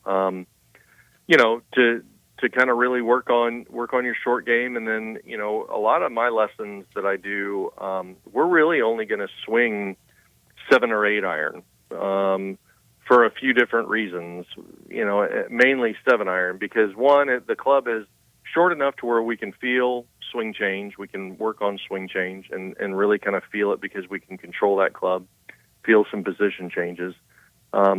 2, it's got enough loft on it to where we can get the ball up in the air and we can still see how the ball is going to curve. But realistically, too, when you're practicing with those clubs, 7 and 8 irons, it provides that opportunity to where when you get out on the golf course, it may not be the exact right club in a situation, but you have that go-to club to where if I need to hit a ball into a certain spot, I've worked on this club every single time I've been out practicing on the driving range, and it's now that club that I can turn to if I need to hit a shot in a certain situation, whether it's under, over, or whatever, around a tree or things along those lines, laying up to a certain yardage. I know how this club's going to perform because I've swung it so many times when I've been out practicing. Mm-hmm. Yeah. Well, let's go ahead and get to some picks. The Byron Nelson this weekend, and I'm still in dead last. So fire away, Brian. You're on the tee. I'm on the board first. Give me Jason Day, the winner from last year. Jason Day went fast, didn't he, Johnny? He did. I got Ryan Fox. Okay. Ryan Fox leaves me with Tom Hoagie. All John. right. Yeah, how is Tom Hoagie number 1 on the tour rankings list this week, the power rankings? Wow. 59 OWGR. I hear you. I'm going to take Siwoo Kim. That is a great pick, John. That's what I was torn with between Hoagie and Siwoo Kim. That's a great pick. Any pick for the second, but if they win, it would pay double. Brian. Let's go Mark Hubbard for our second pick. Mark Hubbard played well a few weeks ago when Johnny had him. Johnny? I got Nick Dunlap. Ooh, I like that pick. Roll Tide, Nick Dunlap. That leaves me with Tom Kim. I've got Tom Hoagie and Tom Kim. I thought I was going to have him just kind of fall this direction. I'm like, everybody's kind of hemming and hawing. I almost took Stuart Sink, but I didn't. I'm going to go straight Team South Korea. I will take Sun J.M. I like it. I like your picks, John. Very good. John, tell us more about Timber Trust, what you have coming up, the phone number, and the website for people to enjoy golf down in DeSoto County. Yeah, so, as we've talked about, the weather's just kind of getting right for golf. I know we've got a little bit of rain kind of working through, and then there's some chances over the weekend. But overall, I mean, really good weather on the slate for the next probably 10 to 10 to 15 days. So plenty of opportunities to be able to come down. There's our Thursday night 2-man scrambles. We've got Spark Golf League on Wednesday evenings. That's a 9-hole golf league that you can participate in. As I said, we've got some junior events kind of coming up. So, we always love being involved in junior golf from that perspective. Happy to continue to grow the future of our great game. You can always visit us at timbertrustgolf.com. You can follow us on Facebook and Instagram at Timber Trust Golf Course. You can call us 662-895-3530. Our SIP Championship, which we do on the Saturday of the PGA Championship, is already sold out. So if you are looking to join the wait list, you can just call the shop to be able to do that. Again, 662-895-3530 to be able to get on the wait list for that. It's a 4-person scramble event where you pick a tour player that makes the cut in the top 20 before we go out and play. It's your team scramble score with their score from the Saturday of the major. But plenty of great opportunities. We'll do a similar event for the U.S. Open in June and again in July for the Open Championship. So plenty of great opportunities to be able to come down, plenty of events and things along those lines kind of going on, from our perspective for people to be able to come out and have an opportunity to be able to play the golf course. And we're just going to continue to get better from here. Growing conditions are definitely getting to the point of being ideal, and we'll continue to kind of keep coming out of winter and any sort of, minimal damage that we might have had, with some just, spring dead spot, things along those lines that everybody kind of battles this time of year. So, again, feel free, timbertrustgolf.com or call us 662-895-3530 to book your tee times. John, enjoy your weekend, and we'll talk to you again next Wednesday. All right, guys, take care. Enjoy the Byron Nelson. Thanks, John. All right, guys. John Goen from Timber Trust Golf joining us. Talk some golf, also make our weekly picks for the Byron Nelson this weekend. And, man, it is, like you said, it's one of those weekends where you pick anybody with not a ton of guys in that top 25 that we usually pick for our lock, and then outside of that with our shock. So it's going to be interesting to see what can happen. Great pick, Bryant. Oh, thank you, Johnny. I appreciate that. You see how I'm giving you credit? Great pick. Thank you. Is that like something that's supposed to wear off on me or something? Like, hey, you see how I do it? Yeah, that's how you give credit to people. I don't know.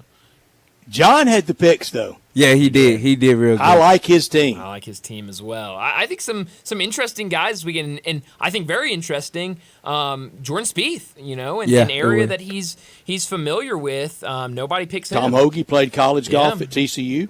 Yeah, so some good names out there, and should be a really interesting weekend for the Byron Nelson. I missed this tournament being a little bit later, week or two later, and I miss it at Las Colinas. I don't know anything about TPC Craig Ranch, and don't want to learn. No, it's a little different. Definitely a little different. But let's go ahead and get to a break, and when we come back, we'll talk about the NFL, some news and notes coming out as we're still hitting the off season for the NFL. But we'll talk about that next on Sports Time. Join the voice of the Tigers, Dave Woloshin, for Wolo and Friends. Weekday mornings from 10 to 11 here on Sports 56 and 98.5 FM. Welcome to the Rendezvous. This is John Vergas. When my dad started the Rendezvous in 1948, I don't think anyone could have imagined we'd still be serving shoulder, cheese plates, and our world-famous dry rub ribs 75 years later. But we are still here in the basement, in an alley in downtown Memphis. We sincerely thank you for making the Rendezvous what it is today. Charlie Vergas Rendezvous. A legendary experience for over 75 years, whether you dine in, pick up, or ship across the country. Without the ones like you, who work tirelessly to keep things running, everything would suddenly stop. Hospitals, factories, schools, and power plants, they all depend on you. No matter the weather, emergency, or time of day, you're the ones who get it done. At Grainger, we're here for you with professional-grade industrial supplies. Count on real-time product availability and fast delivery. Call, clickgrainger.com, or just stop by. Grainger, for the ones who get it done.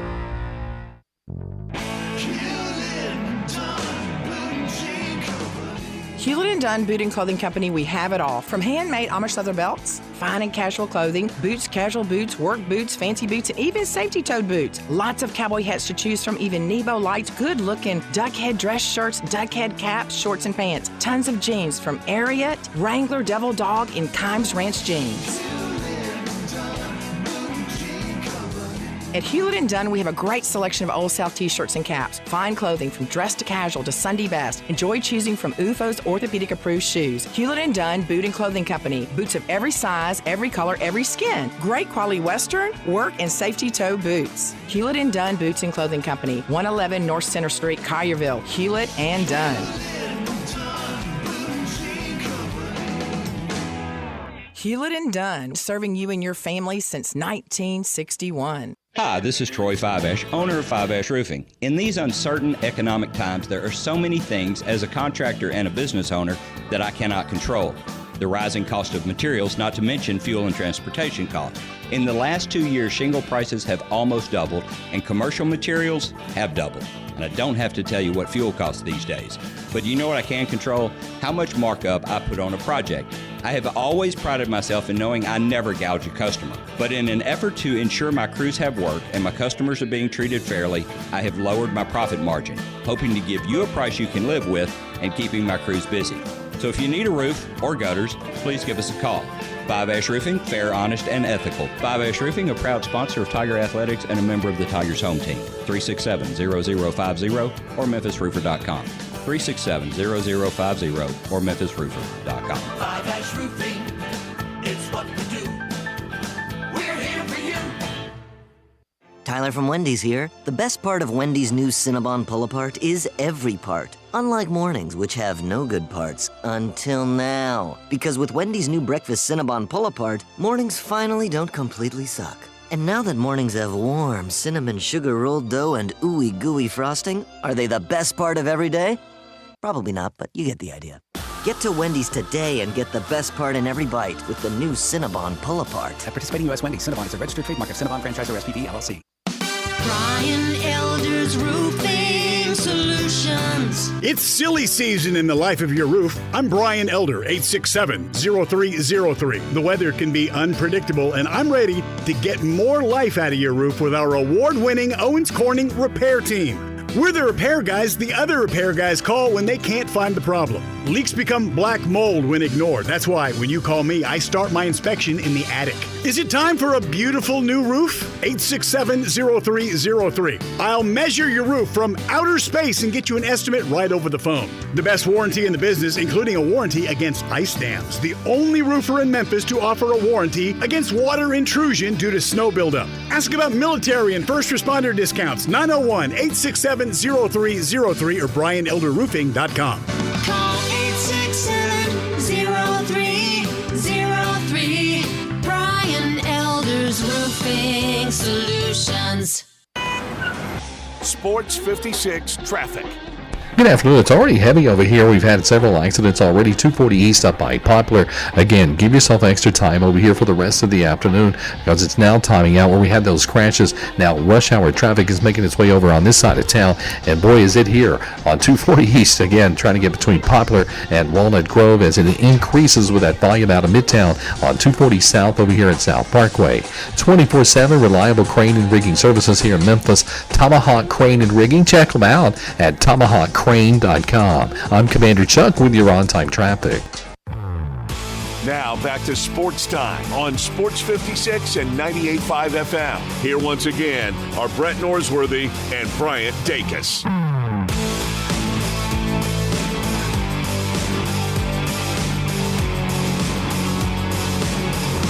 Welcome back into Sports Time. Bryant and Brett with you in our Family Leisure Studios. And some interesting news out of the NFL. We talked a couple days ago, Travis Kelce, he agreed to a 2-year extension. He said that there was no chance, there was never a thought in his mind that he would hold out for this contract. He wanted to get it done. He got it done. End of discussion, which was interesting to see. But one of the bigger stories that I saw earlier today, despite Roger Goodell's hypothetical, no talks between NFL owners and union on 18-game schedule yet. So that's kind of the big one. We were talking about that after the draft, that it feels like, it's felt like for a while that the 18 games are coming, and Roger Goodell's comments at the draft kind of made it seem like those were going to be here really soon, but no talks, according to these sources, of that between the union and the owners. There's even some debate that the owners have it within their rights, their prerogative, to do it without it being collectively bargained. But they want to do it, with good intentions and goodwill toward the Players Association, because they don't want to rock the boat. Everybody knows they've got a great thing, and they don't want to Bigfoot them. Sure. But there's some debate out there that in the current framework, in NFL bylaws, Constitution, whatever you want to call it, that they could reduce if they would like. But they're not going to do that. Right. Nothing's going to happen until the season. I feel like until the season of fall of 2026, because Super Bowls are set for next February 11th in Las Vegas. Mm-hmm. The following year, Super Bowl 60. What Super Bowl would that be? 59? Yeah, 59. Yeah. Oh, these Roman numerals will be February 9th, 2025. And then 2026 back to Levi's Stadium, February 8th, 2026. Those cities may be 26. Yeah. You could do it for fall of 25. But those other two, I bet you they already have a contract signed with hotel, visitors, convention bureau, people like that. Because what the NFL, what they do, and I'm just using round numbers here. I don't know the exact number. But say in New Orleans, there's 3,000 hotel rooms. They go in and negotiate a price, let's say for an average of $150, $200 a night. Mm-hmm. Well, they get their check for that from the NFL. Then the NFL, they sell that hotel room, up to $500, $600, $700. They make that. Right. They keep that difference. And they probably even keep a little bit on food and liquor at the hotel venues. Those dates are set. They're already making plans for that, and the contract is probably already signed with those cities. And so you can't say, well, we'll just move back 2 weeks. Right. Maybe 2026, but by that Super Bowl, wherever it will be in 2027, you'll have 18. I think you're right. I mean, even before, I can see it. Yeah, I mean, and even think of the cold weather games, the cold weather. Yeah. Late season games. So in Buffalo. So now instead of it won't be in Nashville because they're going to have a dome. Sure. In Charlotte. Yeah. That time of year in Kansas City without a roof. Mm-hmm. In Cincinnati, places that you don't think of as really ice bowls. It could be when you're playing that 18th game of the year on the 20th weekend. They're gonna factor in 2 open dates for everybody with the new deal. It feels like, but you're playing that last game of the year on January 20th. Wow. First weekend of the playoffs. The next weekend. Wild card weekend, the 27th. Yeah. Oh man, that's brutal. That's brutal. But, I mean, even before Roger Goodell had these comments, we've been talking about the 18-game schedules coming. Everyone knows. Sooner or later. Yes. And so I think we're certainly getting close to it. Yeah, we're getting close to it. A couple of last things from the draft. Mm-hmm. This draft kept alive a streak for USC having a player drafted back to 1939. Whoa. Florida back to 1952, Miami back to 1975, Notre Dame and Iowa, Hayden Fry and Kurt Ferentz since 1978, and I think that was Hayden Fry's either that was his first year, he got there the next year. Wisconsin, 1979 for them. I think those numbers don't sound as truly unbelievable as they really are. Because you think, oh, USC, good program. But to have that many guys get drafted year after year after year and Phenomenal. have that's incredible. Wow. Because it's a lot of good programs out there. I didn't mention Alabama. No. I didn't mention Tennessee. I didn't mention – in fact, the only SEC I mentioned was Florida. 1952. Yeah. That's insane. And from 1952 until Spurrier really got there, they weren't that good. Right. They were good, but had a lot of players. Sure. Also, Power 5 teams this year with nobody drafted. Georgia Tech, Virginia Tech, Syracuse, Oklahoma State, Baylor, Indiana, Northwestern, Nebraska, Arizona State, Colorado, and Vanderbilt. Interesting. And honestly, those are the teams you expect to not have guys drafted from them. What do you think is the outlier in that you're surprised that they didn't? Mine's Oklahoma State with the job that Gundy does year in, year out. I would say Oklahoma State. I'm surprised, 3 ACC schools in there? That's a little bit of kind of surprising. The first 3 I named. Yeah. So Georgia Tech, Virginia Tech, Syracuse. I think that jumps off to me, kind of having that many from one conference. And it highlights just how great Beamer was. Oh, man. At John Gowen's alma mater. That's right. He's a proud Hokie. Yeah, he sure is. He lets us know about it every year around football season. He does. But you're right. I mean, it shows he was unbelievable getting guys, having a successful program and then getting guys into the draft. And now you're kind of seeing that, really struggling teams and not a lot of guys going and making that next step. I'm a little surprised the direction that Baylor's going after. Yeah. Seeing them at the Sugar Bowl at the end of the 2021 season, I thought, Aranda's got it going. I even said, he probably should be on a short list someday whenever Saban moves on. He wasn't on a top 100 list. No, but it felt like it. I mean, that was a good year for them. It felt like, a lot of positive momentum, especially after everything that had happened there a couple years prior, that, they're getting in the right direction. This is going to be a team that's going to be able to bounce back and be kind of back up towards the top of the Big 12, and they've just not been able to get there. Here are the states that produced the most draft picks. Here we go. Florida, 28.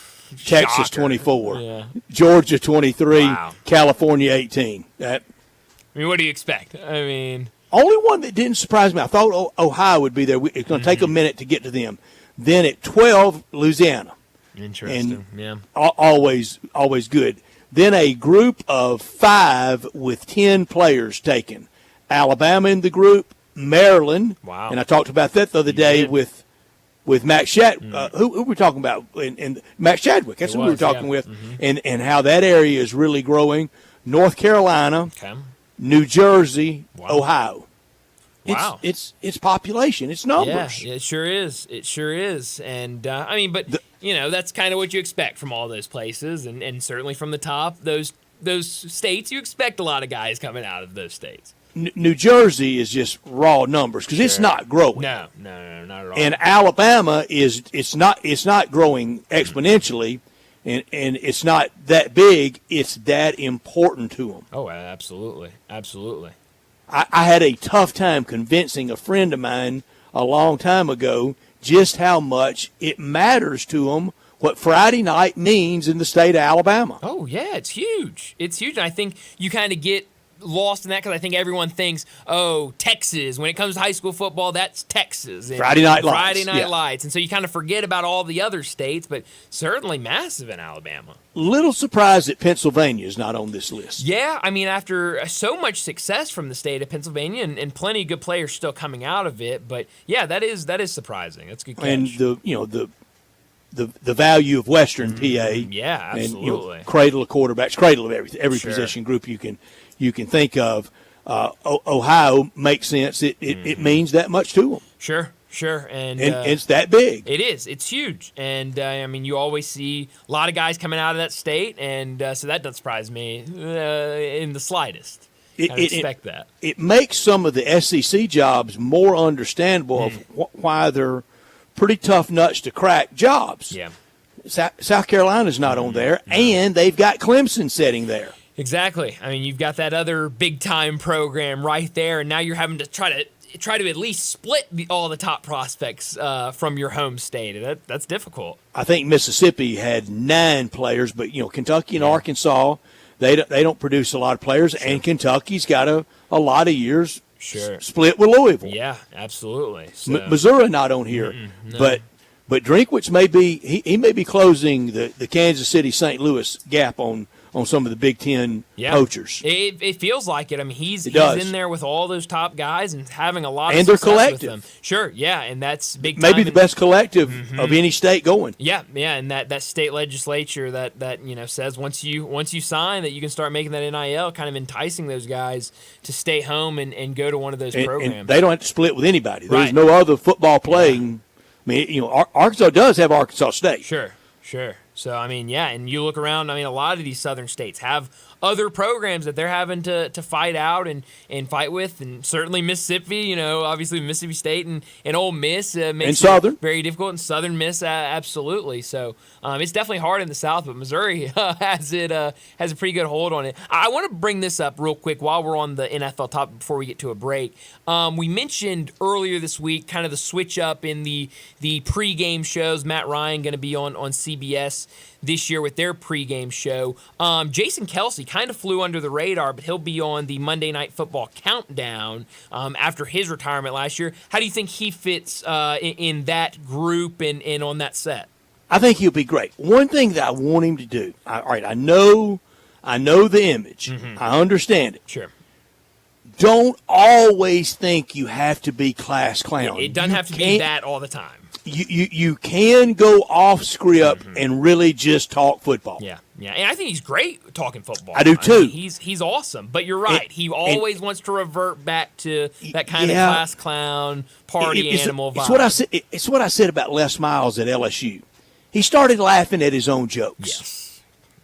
And became became full clown. Sure. And I think you're seeing a lot of that from Jason. But I say that, and then what I always to everybody say, be yourself. Sure. And I think he is class clown. I think he's nuts. I do too. So, and he's got to be that. I mean, we'll see. And but I do think he'll fit in well, and it'll be fun to see him on the other side of it, not the player side, but the media side. And obviously his podcast with his brother is extremely successful, and they've got a good thing going. And so seeing him on ESPN with that Monday Night Football Countdown, that'll be fun to watch, and it will be. I think will bring a good flavor to it.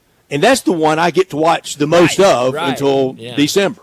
Sure. So it'll be fun to watch. But let's go ahead and get to a break. When we come back, it'll be time for Big Number of the Day. Broadcasting from the Family Leisure Studio, we are Sports 56 and 98.5 FM. Are you aware? It's patio season. Family Leisure sure is. That's why they have factory direct pricing on swimming pools, spas, and even, yes, patio furniture. Yes, sir. It's indeed patio season. So come by Family Leisure and check out all the brand new 2024 patio furniture sets. And with patio season here, you know that pool season will be here before you even know it. So buy now to get in line for your pool installation and get preseason pricing. Plus, you could save $1,000, $2,000, $3,000, even up to $5,000 on all spas and swim spas. Family Leisure has got special pricing on all in-stock saunas, theater seating, pool tables, and even outdoor kitchens. I love it when it's patio season because of all the fantastic deals that Family Leisure makes available just for you. Family Leisure, Whitten Road at I-40, where family and fun come together. Paid for by Christian Care Ministry. A lot of times you have to choose between something high quality or something that saves you money. But if you could get both, why not? Especially when it comes to healthcare. And that's MediShare. You get both. Many families save $500 a month switching to MediShare, and that's huge. But it's also true people are way more satisfied after making the switch, too. The member satisfaction rate for MediShare is double that of the typical health insurance plan. And that's because MediShare works. It's been around for more than 30 years. Members have shared more than $5 billion of each other's bills. People love having telehealth and a huge PPO network. So, yeah, really, you could save a ton and like it better. Imagine being happy with how you're taking care of your health care. So if you're self-employed or you're part of the gig economy or you just want a plan you're happy with, you can call right now and get a price within 2 minutes. Here's the number. Call 855-51-BIBLE. That's 855-51-BIBLE. 855-51-BIBLE. The wait is almost over. Get ready for the 2024 NFL season as the full schedule is announced. Every rivalry, every rematch, every rookie debut, every game revealed. The 2024 NFL schedule release, presented by Verizon, coming in May. Live on NFL Network, ESPN2, and streaming on NFL Plus. Terms and conditions apply to NFL Plus. Visit NFL.com/schedule release to learn more.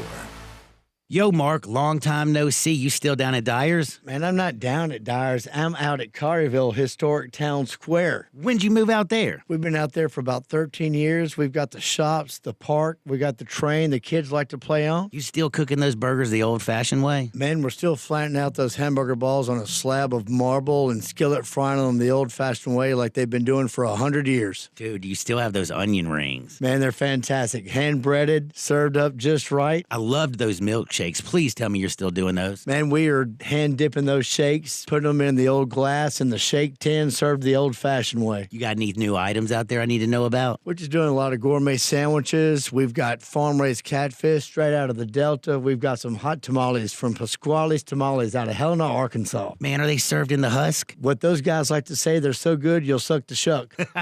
Go see my buddy Mark at Dyer's Cafe in Collierville's historic town square.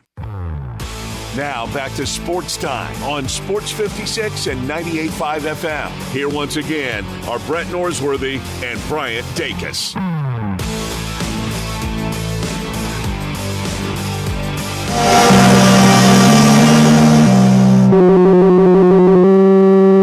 Big Daddy. Hello, Big Brown. It's a guy, he wants to be big, then he gets big, he doesn't want to be big anymore, then he gets small, but the suit's too big. Big Daddy. The big boy. You're a big guy. I think she's trying to pull a fast one on Big Daddy. The big number of the day. I really love my big number. Hey, man, I'm so excited for your number, Brian. I've been building it up to Johnny all afternoon because I came in with a different big number today. Really? I mean, Sometimes that can work against us. It can, but I came in with a big number today that I'm not going to use. Maybe I'll use it tomorrow. Probably won't. I'll probably just scrap it. It wasn't a very good big number anyway. But I brought up something earlier that made me think, and I've been sitting here doing research during breaks and stuff, trying to get this big number together. So I finally have. There's a big number, and then there's a smaller big number. Okay. So my big number today is 11. Okay. Okay. My smaller big number is 7. Okay, stick with me. The Chicago White Sox today have lost their 26th game of the season against the Minnesota Twins. Twins rolling, by the way. 11 times this year in games that the White Sox have lost, they have led at least 1 point in the game. 11 of 26. That's incredible. Also, I have a smaller big number. I said 7, right? Yeah, you did. 7 times this year, they have led after 5 innings. A lot of people, especially in the gambling markets, consider the 5 inning as kind of the halftime, the midway point of the game. You can bet, after 5 innings, who's leading after 5. They've been going against that sort of them. thing. 7 times this year, they have led after 5 and then ended up losing that game. So really, it's been brutal all year for the White Sox because there's a lot of times this year that they've gotten up and you feel good. Okay, this is a game they're going to win. Oh, we're in the 6th inning and they've still got the lead. And then here comes that opposing team, and it's been and the Twins have been. I should go a little deeper into this. Go deep, Brian. Twins have been a killer. 1, 2, 3, 4, 5 times this year already. The White Sox have led the Twins, and the Twins have come back to win. And broke their hearts. Broke their heart 4 of those times, 4 out of the 5 times. Division games. Exactly. And 4 of those 5 times, the White Sox led those games after 5. So the Twins have been a White Sox killer all year long. And you learn how to win those kind of games, and you learn how to you stay comfortable in knowing how to lose those games. Unfortunately, I think the White Sox are starting to get comfortable in those games. Phenomenal big number, Brian. You You really did is, Brian. amazing. Cheers for you, man. Got to clap you up, man. You mentioned at the betting sites. Do you know FanDuel has released their first odds today on an Ole Miss game for this year. It's not my big number. You're kidding. Wow. Against Georgia. And November 9th in Oxford. Goodness. And what is the line set at? What would you think it would be? Oh, geez. In Oxford, Georgia, won 52-17 last year. I would say Georgia -3. 5.5. Really? That big? Holy cow. That could be a big number because that's surprising. But by November. Sure. Who knows what it will be? Do we know Carson Beck's going to be in there for Georgia? We know Jackson Dart's going to be in there for Ole. I mean, a lot can happen between now and November. Yeah. My big number is 617. 617. The Clippers, since the start of the 2011-2012 season, that's when we really hated them, didn't we? That's right. Sure Since the start of 2011-2012, they have a record of 636, 394. Trust me, that's 617 percentage basketball. That's a lot of winning. It's a lot of winning. Wow. But nothing big in there. No. Nothing. No. Yeah. None. No postseason. No noise in the Nope. postseason. Yeah, like you said, no postseason success. No, it's been maybe a series win here, maybe a series win there. A lot of excitement. That's a lot of winning with a lot of different coaches, a lot of different players that we really hated back then. Yeah, especially those guys back then. Really. Especially. hated them. Including Grant Hill. He'll give me the respect lecture. And Chris Paul. And especially Chris Paul. Man, yeah, Chris Paul. And Blake Griffin. Blake Griffin. So glad he retired with DeAndre Jordan. DeAndre Jordan. Jordan, man. Interesting. The announcer. Guys. We hated him. Yeah. Ralph Lawler. That's right. All the way down to the we hated him all, to the Johnny. folks working the concession stand. Hey, what you say? Even the announcers. That's right. Man, that was some good days, though. I missed them days. Really FedEx Forum was so great the night they eliminated the Clippers. Unbelievable. That was electric, in man. I miss going to the 2013. playoff games as a young Those series against the Clippers. Late Friday series night against the game. Thunder. Oh, man. Oh, yeah, man. Them games, too, man. Amazing. That Thunder game that went all those overtimes. Way too late. I got home like at 2:30. Yeah, I believe it. I did not go to that game. It was a school night. But it was a school night for me too, and I was sleepy the next day. Yes, but no, it's going to be a fun one tonight. We've already mentioned it that the Dallas 3.5-point favorites on the road in LA just feels like a lot of points. That stands out, doesn't it? Sure does. It sure does. But I mean, it feels like it's going to be a close one. I almost like out of principle, it feels like you have to take the Clippers in this one. At home, it's been a tight season, and that's the problem. Is they're begging you to take the Clippers, and it feels like that's going to be the reason the Mavs come out and win by double digits.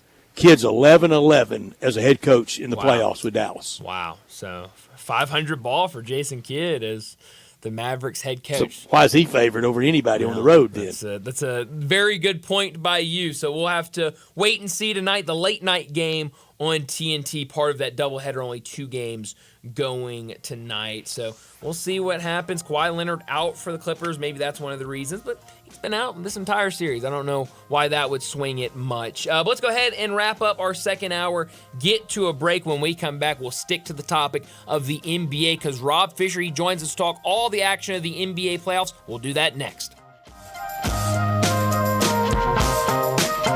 It's time to have a good time at Mugshots Grill & Bar in Olive Branch and Collierville. Come by for half-price happy hour 2 to 6 Monday through Friday with domestic drafts and $3 snacks. Then try one of Mugshots' 19 specialty burgers, including the Mugshot Burger. Finish it in 12 minutes and it's free. Plus, you get a free shirt. Mugshots in Olive Branch, 6400 Goodman Road, and Mugshots in Collierville, 656 West Poplar. So cheers to great food, good drinks, and fun company at Mugshots Grill & Bar, where you're always having a good time. Hi, this is Troy Fiveash, owner of Fiveash Roofing. In these uncertain economic times, there are so many things as a contractor and a business owner that I cannot control. The rising cost of materials, not to mention fuel and transportation costs. In the last 2 years, shingle prices have almost doubled, and commercial materials have doubled. And I don't have to tell you what fuel costs these days. But you know what I can control? How much markup I put on a project. I have always prided myself in knowing I never gouge a customer. But in an effort to ensure my crews have work and my customers are being treated fairly, I have lowered my profit margin, hoping to give you a price you can live with and keeping my crews busy. So if you need a roof or gutters, please give us a call. Five Ash Roofing, fair, honest, and ethical. Five Ash Roofing, a proud sponsor of Tiger Athletics and a member of the Tigers home team. 367-0050 or memphisroofer.com. 367-0050 or memphisroofer.com. 5 Roofing, it's what we do. We're here for you.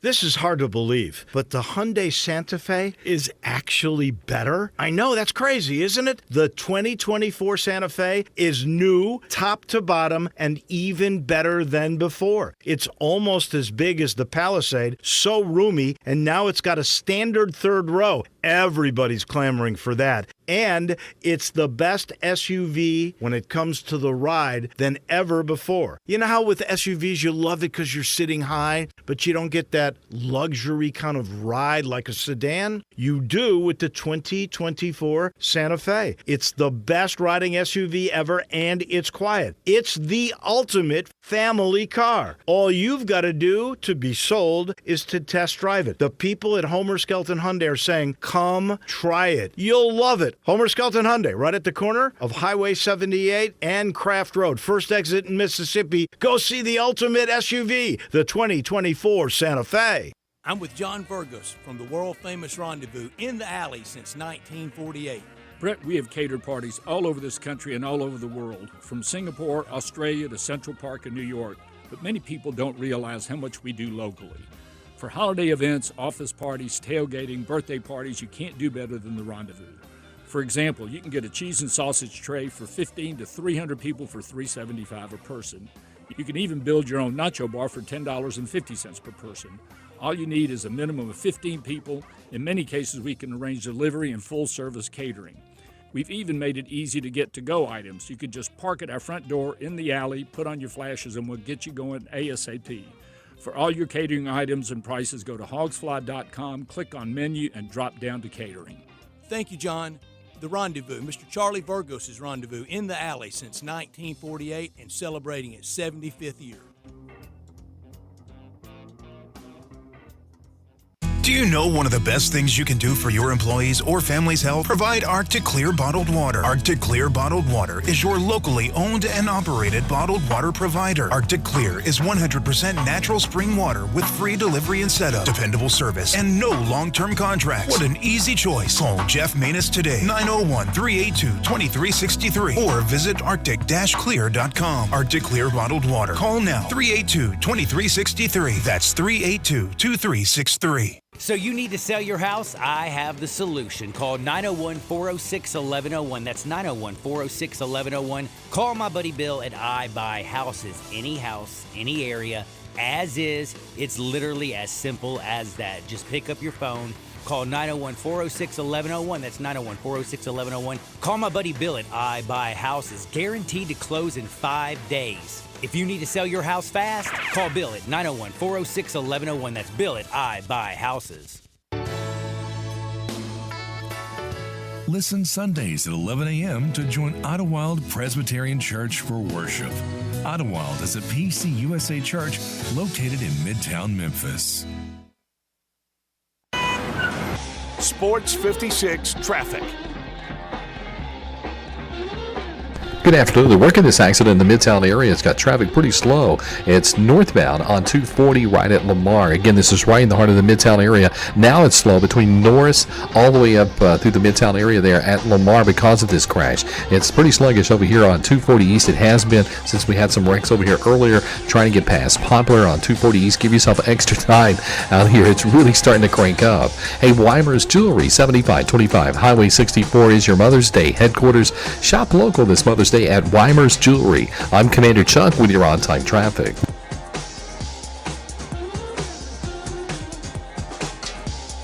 We are Sports 56, WHBQ Memphis, and W253DF Memphis, Flynn Broadcasting Stations. Now back to Sports Time on Sports 56 and 98.5 FM. Here once again are Brett Norsworthy and Bryant Dacus. Welcome back into Sports Time. Bryant and Brett with you, and joining us now to talk some NBA, Rob Fisher. You can catch him on all the Grizzlies television broadcasts, also with Grind City Media. Rob, thanks so much for joining us. It was a fun night of basketball last night. What'd you make of that 76ers and Knicks game? It was fun. That's probably probably been the most fun series in all of the playoffs thus far, I would say. And even for a series that was 3-1, it's still compelling. And I think even now at 3-2, it feels compelling that it could go 7 games and go back to the Garden. But what a crazy series. You know, we talked last week about the Sixers being robbed of Game 2 and losing that one and giving it away in heartbreaking fashion. Well, the Knicks decided hold my beer and they decided that they would do the same thing last night and give themselves up and lose a game that the Sixers come back and win and go to overtime. So it's been a fun series. And Tyrese Maxey, my goodness, if we didn't know about him beforehand, I think we certainly do now. Yeah, 46 last night. Rob, is there any team that you're far through either relationships around the league and you have so many and you're so very well thought of? Is it anybody you're pulling for? I don't know. I maybe Minnesota with Mike Conley and frankly they're just a fun team to watch. Mm-hmm. I think of all the teams that I look at and they're probably the one team that I find the most entertaining because they're so well put together and they're so deep, and probably I think arguably they're the deepest team in the NBA, and I'm interested to see how far that's going to be able to carry them, and you know, not having a long playoff run. You know, how long can they go? How long can they do it here in this first run? I thought it was great last week when Anthony Edwards was asked about closeout games, and he said, "Well, I know nothing about closeout games because I've never had one." I thought that was great to hear from him. So they're fun. They got a star in Anthony Edwards.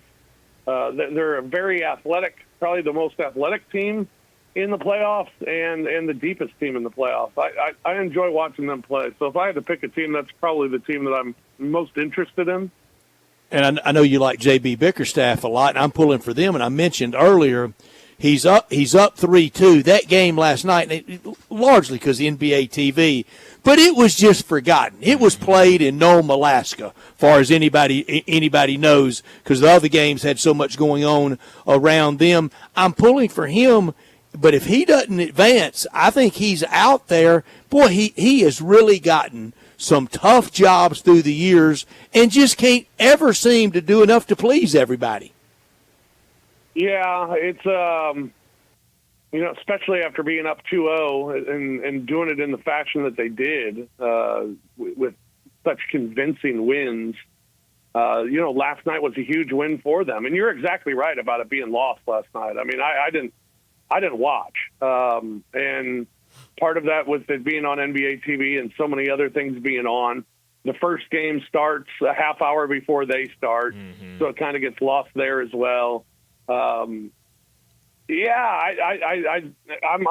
that I missed it because it was the most exciting of the 5 games they've had. Yeah. Because the other 4 have kind of been duds. I mean, the losing team in the first 4 games scored in the 80s, and so that's not that thrilling to watch, but then an exciting one yesterday, and I missed it. I was like a lot of people. I turned it on too late. When I went to it, it was already over. So I missed the ending and missed everything. And probably not the most compelling series, but yeah, I'm with you. I'm rooting for JB, and it will be difficult for him if they don't win this series against the Orlando Magic because they kind of played themselves to play the Orlando Magic in this first series. So if it doesn't work out, somebody's got to be blamed and somebody's got to go, and usually that's the head coach. Yeah. Well, in the last game last night, Bucks get a win at home over the Pacers without Dame or Giannis. There's hope that both, if not one of those guys, can be back for the next game. But still, Bucks sitting down 3-2. They've got to go on the road to try to win the next game to force it back to Milwaukee for Game 7. What do you think about this team, the Bucks, if they can get both Giannis and Dame back and their chances to win this series? Well, getting Giannis back certainly makes a huge difference. I mean, he's one of the best players in the world. And when it comes to their team, they don't have much athleticism except for Giannis. And last night they won because they shot very well, shot over 50% from the field. And that's what they'll have to do going forward. If they didn't have those guys, they're going to have to play very well defensively, and they're going to have to shoot the ball really well. They still have really good players without those two, but not enough probably to get past or to even get through this series. But with Giannis and Lillard back, I think it gives them a chance. To me, the big thing is, Indiana's going to have to take Game 6 pretty seriously, and Indiana's got to be able to, close them out. And I don't think they played with that sort of intensity and that sort of fight and that sort of fire that they needed to in Game 5. A lot of times teams that haven't had this sort of experience, they go up 3-1 and maybe they rest a little bit and think they rest on the fact that they still have that Game 6 back at home. I don't know if that is the case with Indiana, but it sure felt like it watching the game last night. Well, they better take Game 6 pretty seriously, because if they have to go back to Milwaukee for Game 7, that place will be rocking. And if they got Giannis and Lillard back, it's going to be very difficult to beat them again. So I think Milwaukee's much in this series, as long as those two guys do come back. Rob, you are an expert handicapper. I mean, you do shows. True. Handicap. Right. You're an expert of many things, hockey, a lot of things. Why is Dallas favored tonight at Crypto? You know what that looks to me like? That looks to me like take Dallas. Ooh, I like that. I think they're begging you to take the Clippers. Yeah. And when the book's begging you to do one thing, head for the heels the other direction. You're exactly right. When a number looks screwy, it usually is. And that's why I say take Dallas, because I think it's begging you to take the Clippers. I don't know why Dallas would be favored. Probably because of the 30-point comeback. that might 3.5. Not any little ham and egg 1.5, which is essentially pick 'em. That's a pretty big number. Yeah, in Dallas, did everything but win in the last game. So maybe that's a factor that just has Dallas being the better team, and with the Kawhi situation as well. I don't know why Dallas would be favored. That's pretty interesting, that line. And as a professional handicapper, that's why I would say go the other way, because everything you said is exactly right. They're begging you to take the Clippers, and so I would go with Dallas tonight. You have your PGA if Tour. If I was allowed to bet on the NBA, I would. Right. You have your PGA Tour member handicapping card. That's exactly right. Love that. I got to hold on to it for a while. Yeah. That's right. Kristaps Porzingis going to be out for looks like at least a couple of games for Boston. How much does that hurt them either tonight? Obviously, still a 13.5-point favorite. Vegas doesn't seem like that's going to be much of an issue tonight against the Heat. But what does that mean going forward for this Boston Celtics team? And does that worry you a little bit for their next series? Yeah, you want to get the series over with quickly. Right. So you can have as many days off as possible to give him rest. Now, I loved the report that said he will miss the minimum several games. Yeah. Not really sure what that means. But aren't we, though? That means a lot of games, doesn't it? Yeah, it feels like I guess. I think so. Comparing it to the Giannis injury, so it might mean several games. But, they're a team that's not overly deep. So I think it does affect them going forward. I don't think it affects them in this series. I don't think Miami I don't think they have enough to beat Boston. So I would expect that series to be over tonight. But I think it does affect them going forward because of the size. Now you're going to have to count on Al Horford a little bit more at his age. He can be a great player, but I don't know how many minutes you can give him. So you're going to have to count on him a little bit more. And, so your depth is now being in question, I think, if you're the Boston Celtics going forward. So, yeah, it'll hurt them. Who are they going to play? Cleveland, probably? Yeah. Probably. With Cleveland's size, yeah, that could definitely hurt him in the next round. So, get as many off days as possible to try and get him back, because that's a pretty big loss. They're still pretty talented. They're still pretty talented with their first 5, but after that, I think they could be in a little bit of trouble. It's weird, Rob. Al Horford's played so long in the NBA, he feels like he's now older than his dad, Tito. No doubt. And the thing is, still makes big shots. Mm-hmm. Still makes big plays. Still makes winning plays. What coaches like to call winning plays. Yep. Absolutely. And he does it on the regular. And it's amazing to watch it. Now, I know Boston has owned the Grizzlies for years. It's a horrible streak that the Grizzlies are on. I think it's 10 straight or 9 straight that they've lost to Boston, which, goes over 5 years. And it's amazing how many times Al Horford hits big shots against the Grizzlies. I mean, he looks as young as ever every time they're playing the Grizzlies. So I'm a big fan of Al Horford. Yeah. I just don't know if you can count on him as much as they might have to count on him going forward. I saw him in his rookie year in 2008, the night before the SEC football championship game, and the seat that someone got from me was by his mom. Again, in December of 2008. Right. It's incredible. It's unbelievable. It is incredible. The Georgia Dome was where the game was played the next day between Alabama and Florida. Wow, that's wild. Rob, we saw the Lakers be eliminated by the Nuggets, and now sets up a great series. You talked about how much you enjoy watching this Timberwolves team. Now they go up against the defending champs in Denver that really, even though some of those games against the Lakers went down to the wire, it felt like they were in control that entire series. What do you expect to see? That series starts on Saturday. What do you expect to see in this next round matchup between these two teams? I'm looking forward to it. I'm looking forward to seeing, Minnesota trying to get up and down the floor and Denver trying to play more in the half court, and how those contrasting styles will go up against each other. I'm looking forward to seeing what Anthony Edwards can do on this stage as they continue to go forward in the playoffs. How are they going to guard Jamal Murray? I think they got some guys, at least they have the size and the athleticism to try and guard Nikola Jokic. But, he makes shots that are unguardable. But to try and, you always say when you have a guy like Jokic who is premier at scoring, rebounding, and playmaking, can you take one of those things away from them? And I think Minnesota is capable of trying to take one of those things away from them. So I think of all the teams, because of their athleticism, because of their size, I think that they're one of the teams that could give Denver a run for their money. Denver's the defending champ, so they're going to be the favorite. They're the team that's favored to come out of the West again this season, and rightfully so.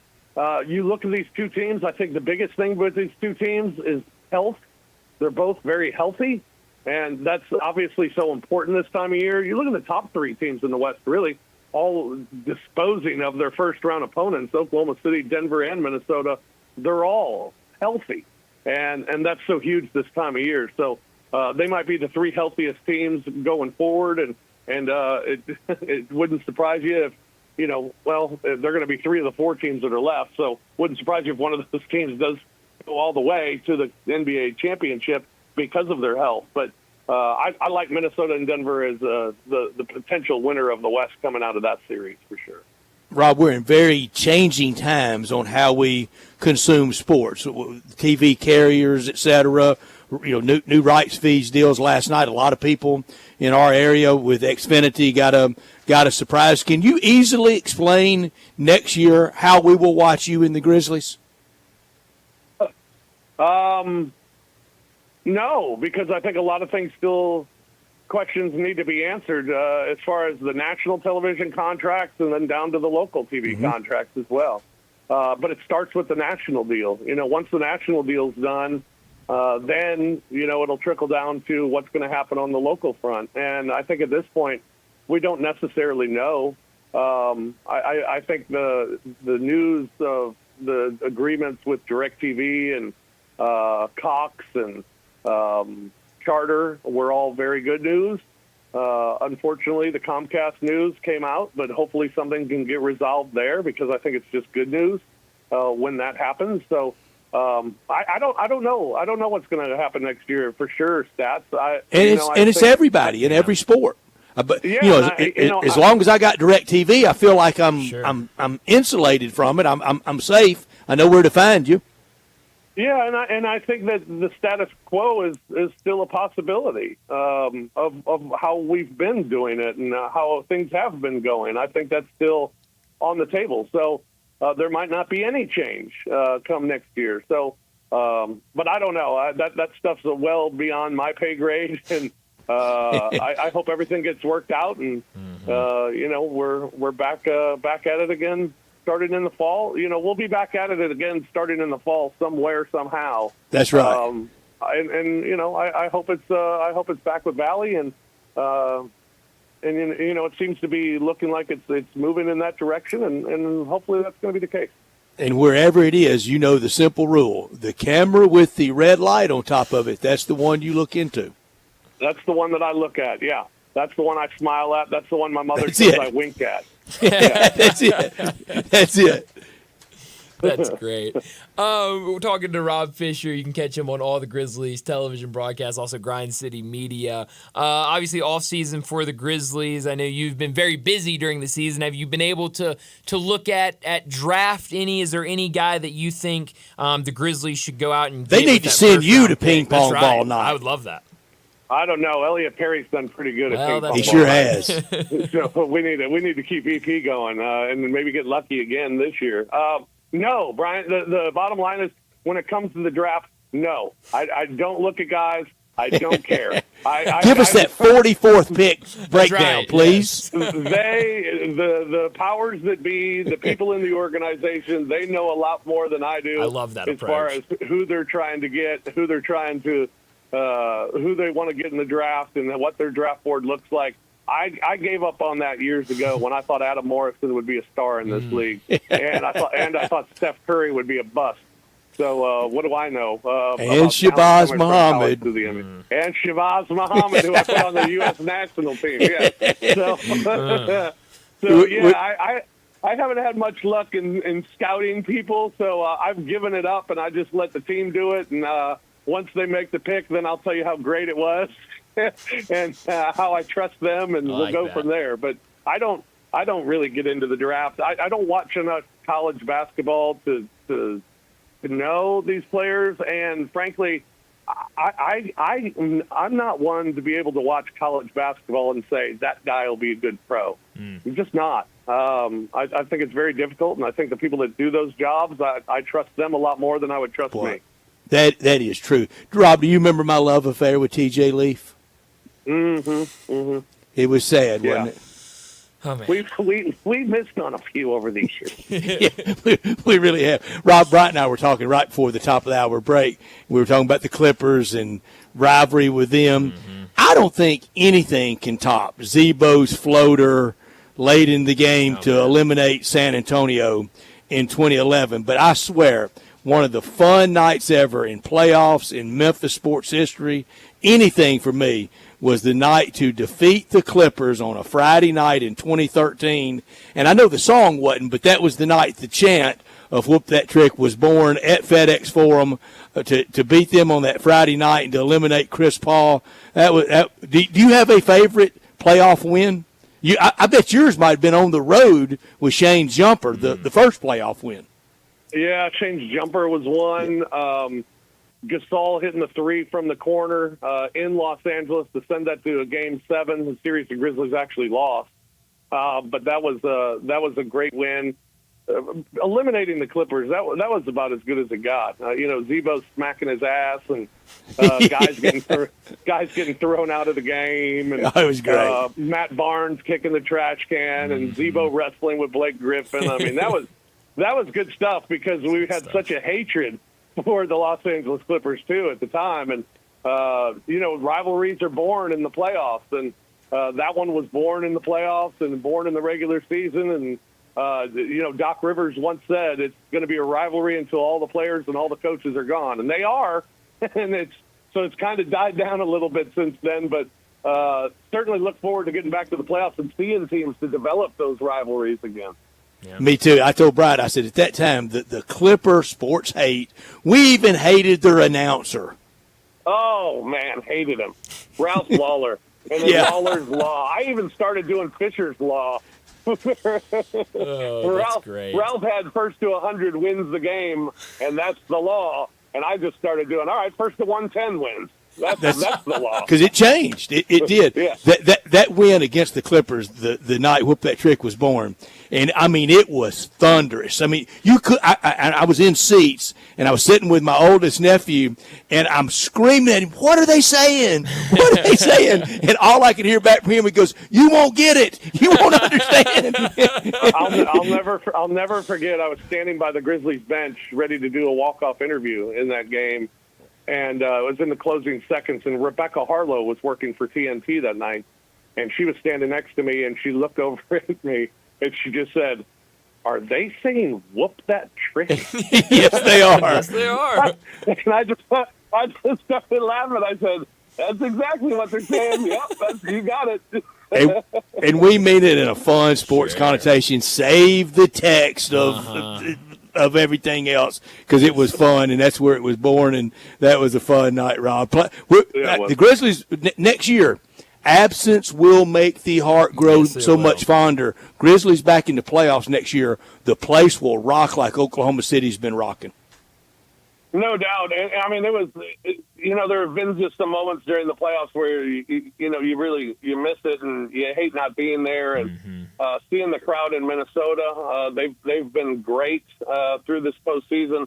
Seeing the crowd in the Garden yesterday when they thought they had the game won, that place was absolutely rocking. And they haven't had much to cheer about in a long time. So to see that was really cool. And those are the moments you're like, man, I wish we were in the middle of a game like that right now. But man, FedEx Forum's unique come playoff time. It's different than anywhere else, and just how loud that building gets, and the air conditioning's turned up a little bit higher, and it's playoff time.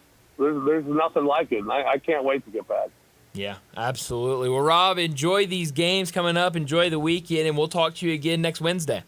Yeah, man. Who are you liking in the NHL so far? Who you following? Well, I'll be honest. I'm wearing my Maple Leafs sweater today after their massive win last night. Stay ball. Sans Austin We had a lot of Matthews. staving yesterday. It sure did. But I don't know. There's some good teams. This game tonight between the Golden Knights and the Stars, I'm really looking forward to. Should be a good one.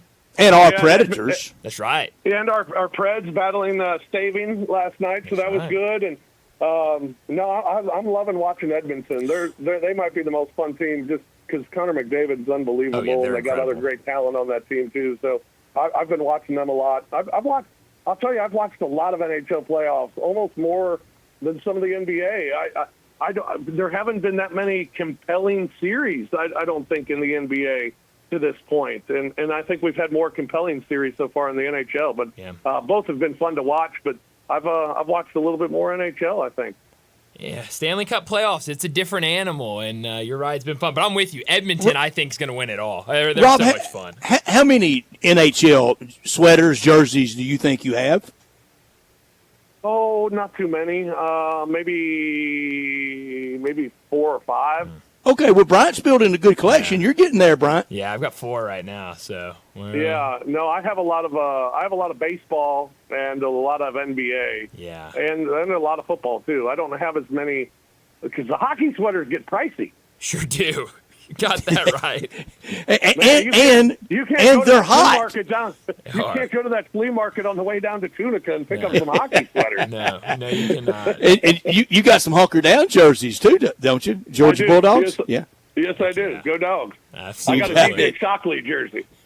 Wow. Well, that's a rare one. That is a rare one. Rob, we'll talk to you next week. All right, sounds good, fellas. Thank you, Rob. Rob Fisher, always so much fun talking to him. And speaking of the Stanley Cup playoffs, we didn't get to bring this up. It happened over the weekend. Did either of y'all see the fan in Nashville that chugged a beer out of a catfish's mouth? No, I did. What? Well, Why? you know, they throw the catfish onto the ice at Nashville Predators game. I believe it's catfish, maybe a bass. I think it's catfish. And there was a video where they poured the beer. They had the dead fish there. They were going to chunk onto the ice, and they poured the beer down and bottoms up. And with the catfish. That's crazy. With the catfish. And then Taylor Lewan was there. He chugged a beer. Then his daughter got up and chugged her cup of water. So, I mean, it gets electric in Nashville for Predators games. Me and a fish, no, thank you. I like to eat catfish, and I can't drink beer. So yes, then I certainly don't want I don't beer want to mix from them. a catfish. No, not now, at isn't all. there a part of a catfish that, like, if you don't handle it right around, well, oh yeah, no. That it can cut you or something? Oh, absolutely. Yeah, it'll cut you. And it starts flopping around, and you got to, I've been there. My buddy got cut real bad one time. Not super bad, but it was. All right, yesterday I asked, all right, how hard one for you? Okay. Have you ever been catfishing? I have not been, like, traditional catfishing. I've just been, like, fishing, and there were catfish in there. And have you ever been frog gigging? I've not, no, not at all. Me and frog, thank you. I've done both, but blood alcohol level was high for both. I believe it. I like fishing. Fishing's a good time. I would go from the bank with a cane pole, keeping it simple, brim or crappie fishing Saturday afternoon. I do it this weekend. Sure, yeah. But I don't want to mess with a boat and all that. Yeah. I don't rod and reel. No, yeah. 'Cause if I break my line, I'm done. Well, yeah, and then lonely trip back. And, it is. If I'm out there in a big old boat. It's very true. It's very true. No, I do like fishing, especially when the weather's nice. Get out there. And, all right. As a delicacy, have you ever had the buffalo ribs? Ooh, no, I don't think so. Oh, I never had that, Brett. It's one of the great delicacies ever. Really? And I had a friend of mine. It was a big cookout, and I had a friend of mine from Little Rock that I promise you grew up 3 square meals at the country club. I mean, his idea of roughing it is non-starch khakis. Okay. I mean, just had never ever been in a rural setting in his life. And I told him we're going to eat buffalo ribs. Oh, jeez. And we got there, and he thought it was like where the deer and the antelope play buffalo, and it's the fish, the buffalo fish, and you eat a rack of ribs like you peel them off like barbecue. Huh? I've never even heard of that before. And they're great. Interesting. I'll have to look into that. That's he was stunned by it. And he had like 4 big plates of them. That's great. I love that. That's awesome. Well, let's go ahead and get to a quick break, and when we come back, we'll talk about what's trending. You already know you can listen to Sports 56 anywhere with the Sports 56 app or at sports56whbq.com. But you can also watch us daily with live video of all of our shows on Twitter, Facebook, YouTube, and Twitch. Extraordinary events come once in a blue moon, and right now, even the most extravagant luxuries are well within reach. The one and only May sale is back at Sissy's Log Cabin, and you can save up to 50% on nearly everything in the store. This is your chance to get the service, selection, and experience that makes you feel like family at the best prices of the year, guaranteed. Don't miss the one and only May sale at Sissy's Log Cabin, because life's too short for ordinary jewelry. Challenging, purposeful, rewarding. I was the only female in my class, so I call them my brothers to this day because they supported me, they helped me. Like, I couldn't do pull-ups. I went to the gym, we worked out together, so it was fun. We have the unique opportunity as deputies of interacting with people at some of the worst and sometimes most transitional or pivotal moments of their lives. Come join our team, become a patrol deputy with the Shelby County Sheriff's Office. Welcome to the Rendezvous. This is John Vergas. When my dad started the Rendezvous in 1948, I don't think anyone could have imagined we'd still be serving shoulder, cheese plates, and our world-famous dry rub ribs 75 years later. But we are still here in the basement, in an alley in downtown Memphis. We sincerely thank you for making the Rendezvous what it is today. Charlie Vergas Rendezvous. A legendary experience for over 75 years, whether you dine in, pick up, or ship across the country. It's Kubota Days at First Choice Farm and Lawn, and you're saving big. Hi, I'm Johnny Radio from Sports 56. Take advantage of discounts and 0% financing on every piece of Kubota equipment. Join me in Sports 56 Saturday, May 11th, 11 to 1. We'll be giving away golf rounds at Wedgewood Golf Course, Malco movie tickets, food from Coletta's, and more. Kubota's Orange Day sales event at First Choice Farm and Lawn, 12701 Highway 64. See you for Kubota savings on May 11th. Like many of you, you might think identity theft will never happen to you, but consider this. There's a new identity theft victim every 3 seconds in the U.S. That's over 15 million people by the end of this year, equal to the populations of New York, L.A., and Chicago combined. Even worse, identity theft victims often don't even know they're victims. That's why LifeLock Identity Theft Protection alerts you to identity threats, even the ones that don't show up on a credit report, like data breaches, fraudulent bank transactions, loan and credit card applications, and crimes committed in your name. If your identity is stolen, your own dedicated LifeLock U.S.-based restoration specialist works to fix it. LifeLock protects you in ways you simply can't on your own. Join now, save up to 25% on your first year at LifeLock.com, promo code HERD, promo code HERD. Save up to 25% at LifeLock.com. Identity theft protection starts here. Sports 56 traffic. Good afternoon. It remains a little bit slow. They're trying to clean up the paperwork on that earlier wreck 40 westbound at 269. That's out there coming in from Fayette County into Shelby County near Chambers Chapel. And now we got a little bit of rubbernecking going eastbound out through there because that traffic flow is so heavy headed back towards Fayette County on I-40 going eastbound. It remains pretty sluggish over here on 240 east up by Poplar. Hey, Weimer's Jewelry, 7525 Highway 64. They want you to know they are your Mother's Day headquarters for last-minute Mother's Day shopping. Make it Weimer's Jewelry. I'm Commander Chuck with your on-time traffic. Now back to Sports Time on Sports 56 and 98.5 FM. Here once again are Brett Norsworthy and Bryant Dacus.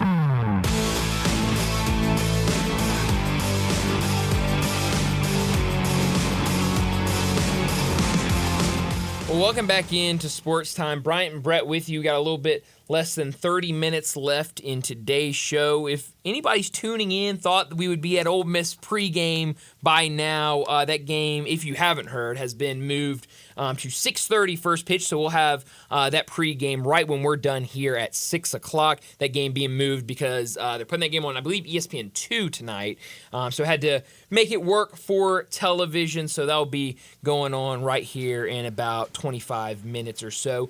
Brett, I know there's a couple topics we want to get to, specifically Tigers, during this segment, but I want to bring up a text we got earlier that I completely missed while we were talking to John Goen. I wanted to bring this up because it's a great text about our friend John Goen in Timber Trust. This comes in from Joe. It says, I'm going to brag on John. I'm the coach, the golf coach at Collierville Middle. We normally have our district tourney at Irene, and due to unforeseen circumstances, we had to look for another venue. John is hosting it tomorrow, and he won't see hardly any profit from it, but is putting it on purely out of benevolence and growing the game for the next generation. Kudos to Mr. Goen. So definitely wanted to shout that out. That is awesome to see, and I love that he's doing that for those kids. Did he sign it? Could we call the coach out?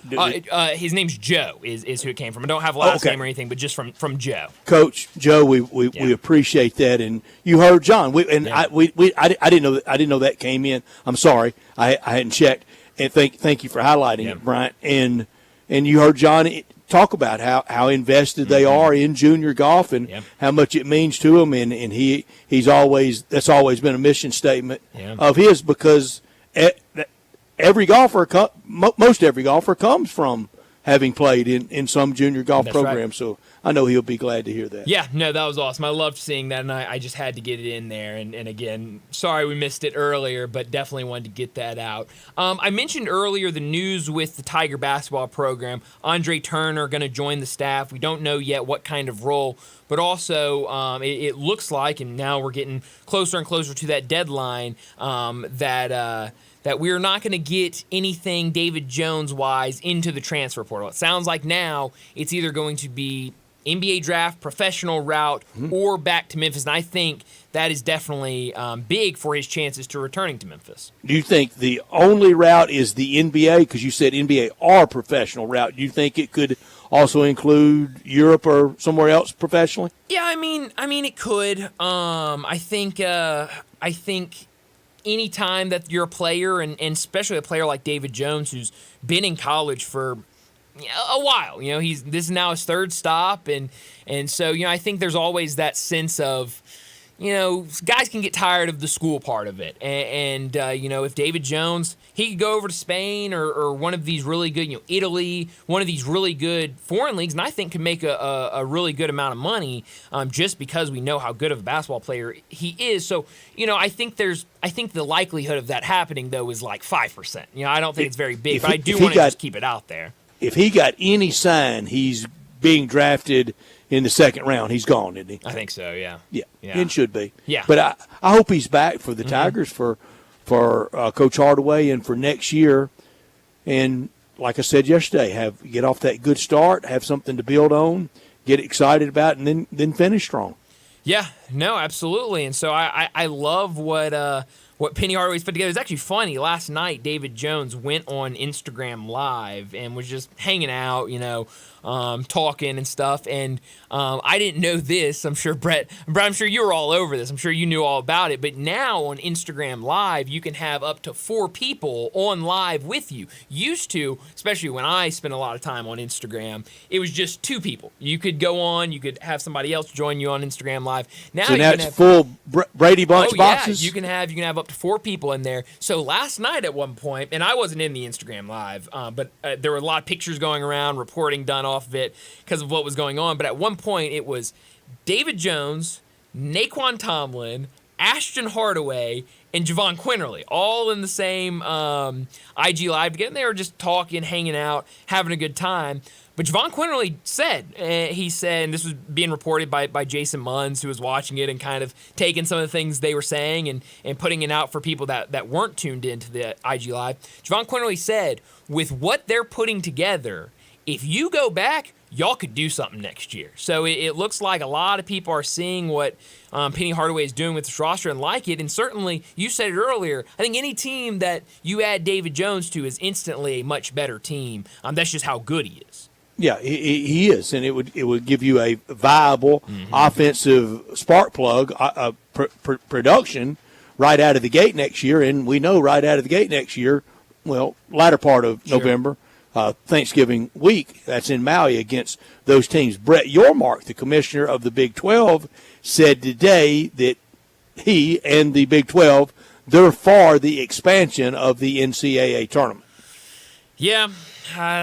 There's no stopping it. There's not. It's a matter of how many more. Yes, and I still am trying to hold on to maybe the second Dayton and just expand it to 4. But I don't think it stopped it at 72. I don't think so. I think we're going to get the full shebang and the big, and we're going to have way too many teams that just don't deserve to be there in the NCAA That would have tournament. to finish off the NIT, wouldn't it? Oh, yeah. Well, if it's not already finished off. I mean, it feels like the NIT's not much. And now you're seeing, Fox with their, now rollout of their postseason tournament, which I think is just ridiculous in itself. Who's going to go to that? No, nobody.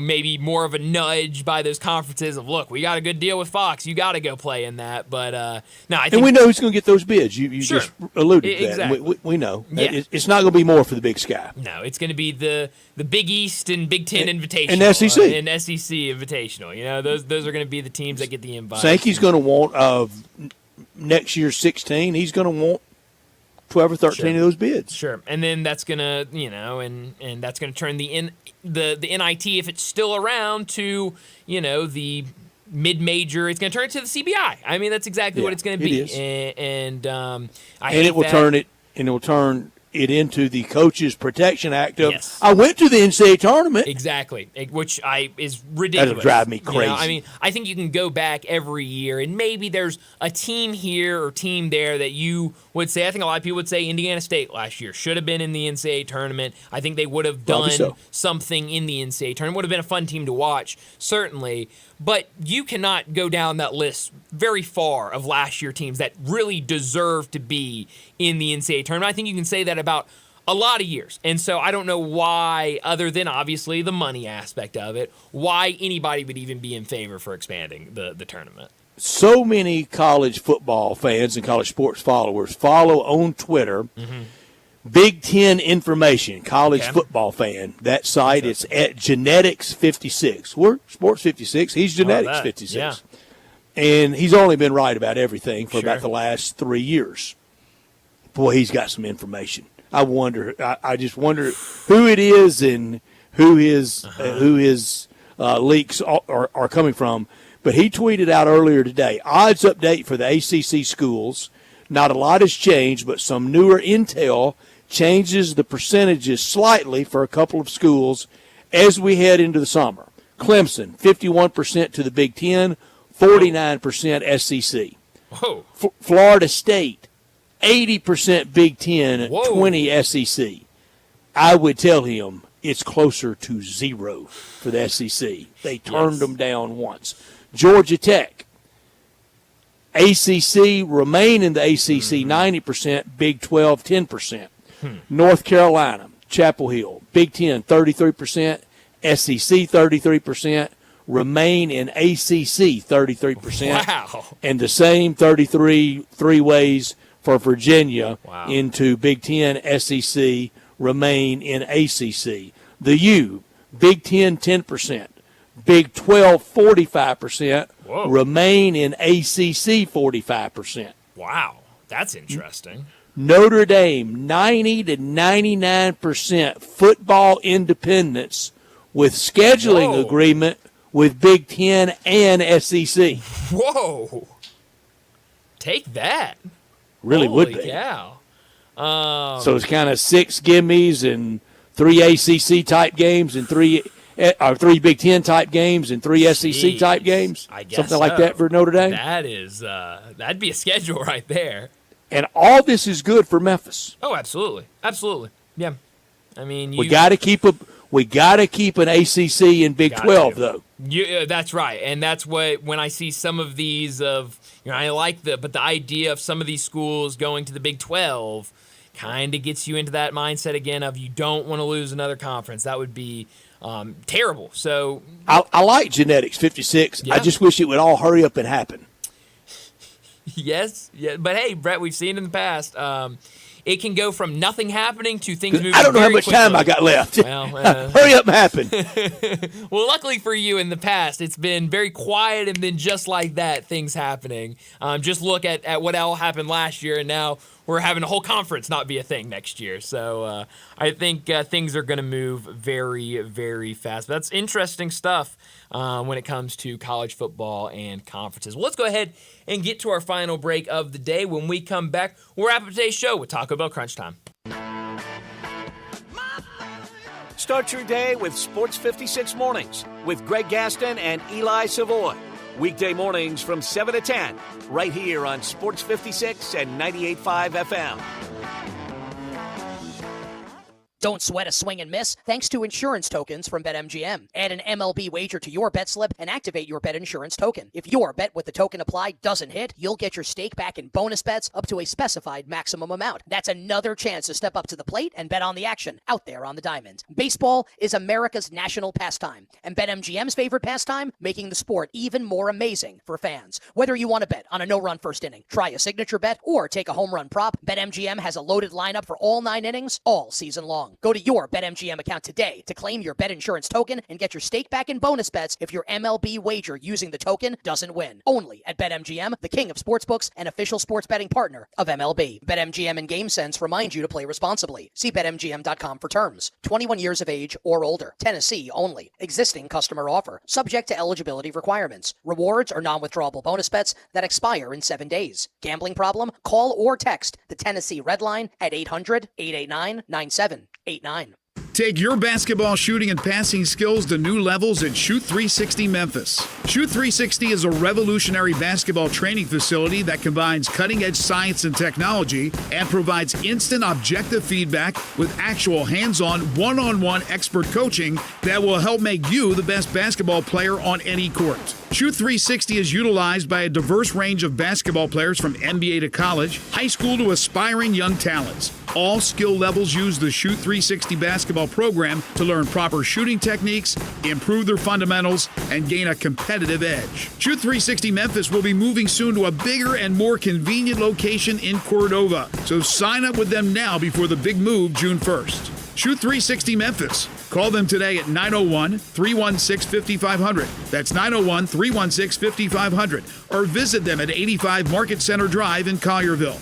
The future of basketball training is here. Shoot 360 Memphis.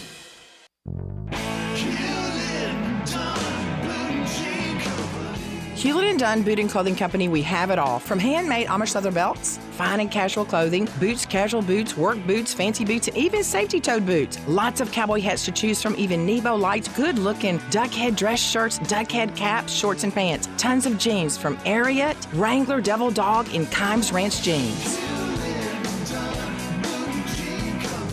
At Hewlett & Dunn, we have a great selection of Old South t-shirts and caps. Fine clothing from dress to casual to Sunday best. Enjoy choosing from UFO's orthopedic-approved shoes. Hewlett & Dunn Boot and Clothing Company. Boots of every size, every color, every skin. Great quality Western, work, and safety toe boots. Hewlett & Dunn Boots and Clothing Company. 111 North Center Street, Collierville. Hewlett & Dunn. Hewlett & Dunn, serving you and your family since 1961. Brian Elder's Roofing Solutions. It's silly season in the life of your roof. I'm Brian Elder, 867-0303. The weather can be unpredictable, and I'm ready to get more life out of your roof with our award-winning Owens Corning Repair Team. We're the repair guys the other repair guys call when they can't find the problem. Leaks become black mold when ignored. That's why when you call me, I start my inspection in the attic. Is it time for a beautiful new roof? 867-0303. I'll measure your roof from outer space and get you an estimate right over the phone. The best warranty in the business, including a warranty against ice dams. The only roofer in Memphis to offer a warranty against water intrusion due to snow buildup. Ask about military and first responder discounts. 901-867-0303 or BrianElderRoofing.com. Call 867-0303. Brian Elder's Roofing Solutions. Now back to Sports Time on Sports 56 and 98.5 FM. Here once again are Brett Norsworthy and Bryant Dacus. This is pretty cool, and we're just getting started, so.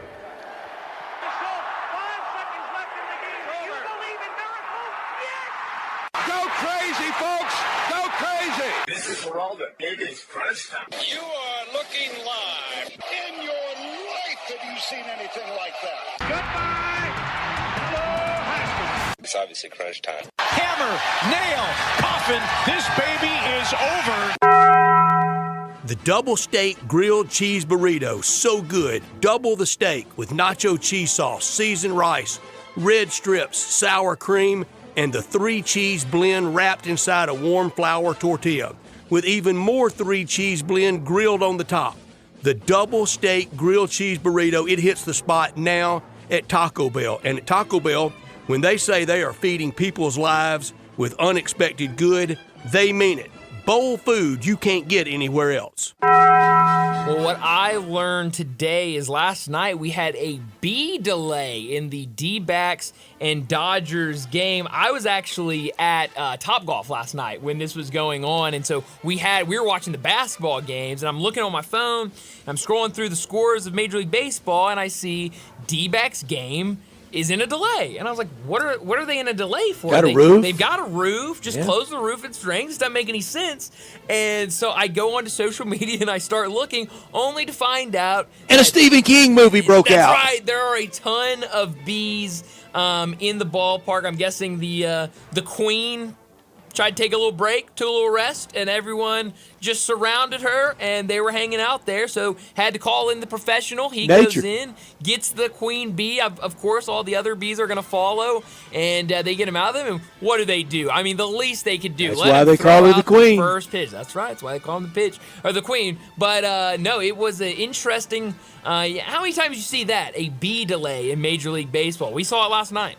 That's what I learned last night. The beekeeper in Arizona. Imagine his day, just doing his thing, living out there in that great area, working, whatever he does during the day. We need the bees. Called it a day already? Called it a day. Gets the emergency call on the bat phone. Jeez. And they have the lift ready for him when he gets there. Well, he got to be prepared. I mean, gets there, full spacesuit, gets everything done. Then throws a first pitch and sees a win over the Dodgers. How about that? What a night. What a night for that beekeeper. It's a good day. What I could have done without, Brett, I don't know if you remember on Friday, but I was very excited to beam to week 1 of the Arena Football League. Yeah. And now we are to week 2, and let me tell you something, Brett. And I know you've seen far more leagues come about, whether it be spring football leagues, arena leagues, whatever it has to be. I've got to say, this has been the worst rollout of a league I have ever seen. I've talked about it. I don't know if we've talked about it on this show. Yeah, I saw the AAF. Everything that, well, you sure did. Everything that happened with the Philadelphia Soul team where they get to their hotel room last week before their game the weekend. The league hasn't paid for their hotel rooms. Nobody's paid for the hotel rooms. They a lot of hotel issues with Oh, leagues. yeah. They lock all their belongings in there, and then someone from the AFL comes down and says, hey, here's all y'all's release papers. We don't need you anymore. Go home. That's terrible, first off. And second, they have had a deal with NFL Network that is supposed to do 1 game a week in the AFL. Week 1 gets canned. They come on a sponsored league podcast and say, look, Week 1, there were some issues, but it's all right. We're getting back to it in Week 2. The Nashville Cats were supposed to the Nashville Cats were supposed to play on NFL Network tomorrow night, Brett. And about an hour ago, 2 hours ago maybe, it was announced that game will no longer be on NFL Network. It has been a pathetic rollout for this league. You think Eli Gold got paid? I sure hope so. I was listening to him. I had to listen to him. They didn't have a stream for the Nashville Cats visual, so I listened to him. Did he say touchdown Alabama? No, he was able to keep it with the Cats, but I did hear a lot of Eli Gold over the weekend. Could have done without in Kansas City. Even the Kansas suburbs are saying no to more tax money. That's the sentiment out there. And Royals owner John Sherman says the Royals will not play in Kauffman Stadium beyond the 2030 season. Maybe they'll move to Oakland. We've done this before from Kansas City to Oakland. About 60 years ago. Wouldn't that be crazy? I mean, talk about a time. Where are you beaming tonight? Beam me to Crypto for Clippers and the Mavericks.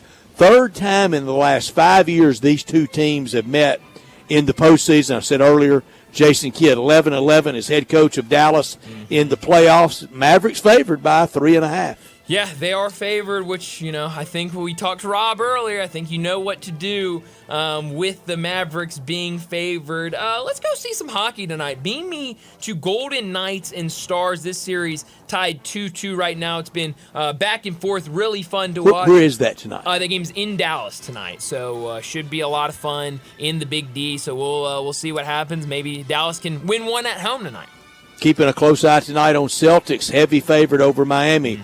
Cubs at Citi Field against the Mets. Yeah. Giants at Red sox. That's two great matchups, Cubs, Mets, Giants at Red Sox. And the Dodgers in Phoenix, hopefully tonight with no bees. Yeah, hopefully no bees there. Yoshinobu Yamamoto on the mound for them. He's had better outings since that first one in Korea where he really just did not have a good game. He's looked better since then. He'll go up against our former buddy Jordan Montgomery with his time with the Cardinals. He's had a good start of the season, but not a ton of games tonight in Major League Baseball, so a lot of focus will be on those NBA games. Wonder where the tonight. bees are today. Wonder where that queen is. Yeah, it's a good question. Wonder where they took him after that game. You get done with your first pitch, you get done watching. Where you head off to then? And now you got to take the bees somewhere. So I'm sure they're somewhere safe and sound. But it should be a good night of games. Major League Baseball, NBA, NHL should be a lot of fun. We've also got coming up on this station Ole Miss and Mississippi State. You can also watch that game on ESPN2. So a really fun night. But that's all the time we have. Enjoy your night. We'll talk to you again tomorrow afternoon.